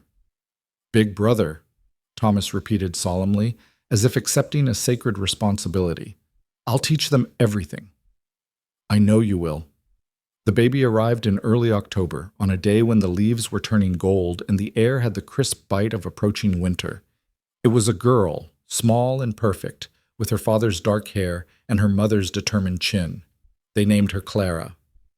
"After the woman who gave us Thomas," Evelyn said, cradling the newborn in her arms. "After the woman who trusted us with her son. I want our daughter to carry that legacy. The legacy of sacrifice and love and hope against all odds." Cole looked at his family, his wife, exhausted but radiant, his son, peering at his new sister with wide eyes, his daughter, so small and so impossibly precious, and felt something shift inside him. The last remnant of the wall he had built around his heart, the last trace of the grief that had defined him for so long finally crumbled away. "Clara," he repeated, "it's perfect." News of the baby spread quickly, and with it spread a new chapter of the legend that had grown around the Maddox family. The barren woman who had been sent away as a joke, who had won a court battle for her adopted son, had now given birth to a healthy child. The miracle was complete. In Dusty Hollow, the news landed with particular force. Harold Carter, Evelyn's uncle, had died the previous winter, a bitter, lonely death, mourned by few. His daughter Margaret had married a man from a neighboring county, eager to escape the failing farm and the whispers that followed her family. The Whitmore farm had been sold to pay debts, and Thomas Whitmore himself had moved to California, seeking a fresh start where no one knew his history. The town that had cast Evelyn out was slowly fading, its population dwindling, its buildings falling into disrepair. In a few more decades, it would be nothing but a ghost town, a forgotten footnote in the history of the West. But the ranch that Cole and Evelyn had built was thriving. They expanded over the years, buying neighboring land as it became available, building a herd that was the envy of the territory. The small house that had once sheltered a broken widower grew into a proper homestead, with additions for the children and a wide porch where the family gathered on summer evenings. Thomas grew into a strong, kind young man who had his mother's determination and his father's quiet strength. He knew the story of his birth mother. Cole and Evelyn had told him when he was old enough to understand, and he honored her memory while never doubting the love of the family that had raised him. "You chose me," he said once, when he was 12 years old and asking the questions that all children eventually ask. "You didn't have to keep me. You could have given me to that man, taken his money, lived an easier life. But you chose me." "We didn't just choose you," Evelyn told him, pulling him close. "We fought for you. We went to war for you, and we would do it again 1,000 times over." "Why?" "Because you're our son. Because love isn't about blood or biology. It's about who shows up, who stays, who would lay down their life for you without a second thought." She touched his face, this boy who had arrived on her doorstep in the arms of a dying woman, who had become the center of her universe. "You are loved, Thomas. Never doubt that. You are loved beyond measure." Clara grew up hearing the stories of her family's past, the exile, the blizzard, the trial, and she carried them with her like treasures. She was a fierce, passionate girl who inherited her namesake's courage and her mother's resilience. When she was old enough, she went east to study medicine, determined to help others the way Dr. Whitfield had helped her family. "I want to be there for women like my mother was," she explained before she left. "Women who are told they're broken, that they can't do what their bodies were supposedly made for. I want to give them hope." "You already give hope," Cole told her, "just by existing, just by being who you are." The years continued to pass as years do, carrying joy and sorrow in equal measure. Cole's hair went gray, then white. Evelyn's face lined with the marks of a life fully lived. But their love never dimmed, never faded. If anything, it grew stronger, deepened by shared history and mutual devotion. They buried old Samuel from Dusty Hollow, who had remained a friend until the end. They celebrated when Thomas married a schoolteacher from Millbrook and gave them grandchildren to spoil. They wept with pride when Clara opened her medical practice in Denver and began changing lives. And every year, on the anniversary of Clara Wells's death, they visited her grave on the hill overlooking the ranch. They told her about her son, about the man he was becoming, about the family that had grown from her sacrifice. "Thank you," Evelyn would whisper, kneeling in the grass beside the simple wooden cross.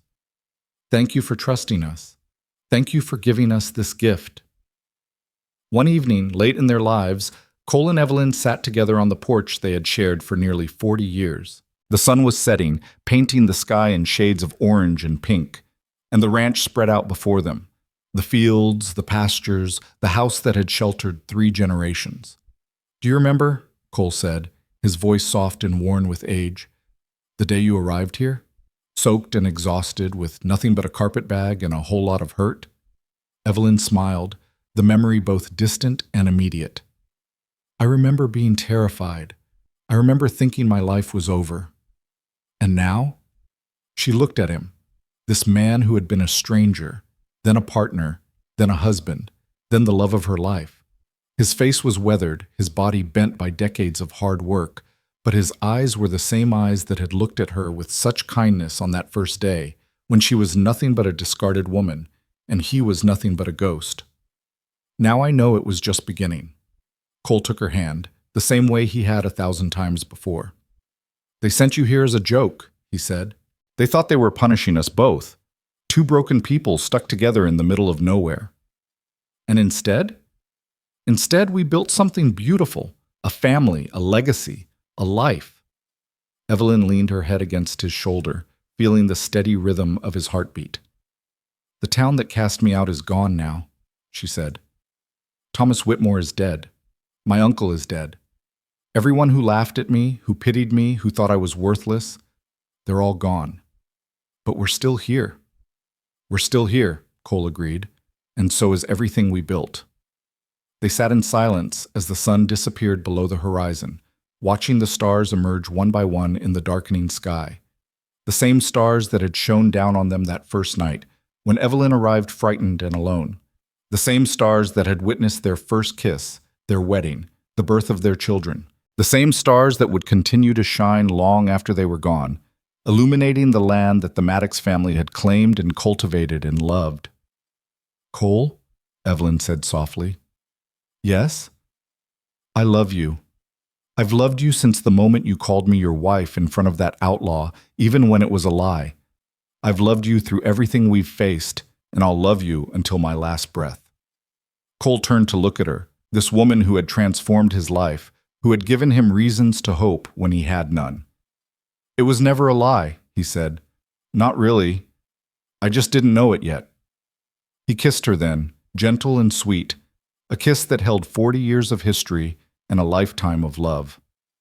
The barren woman who had been sent to a lone cowboy as a joke had come back with a child, and so much more. She had come back with a family, a legacy, a love story that would be told for generations. The cruel joke had become the greatest blessing the West had ever seen, and the two broken souls who had found each other in the wilderness lived out their days surrounded by children and grandchildren, by laughter and love, by all the things they had once believed impossible. Together, always together, until the very end.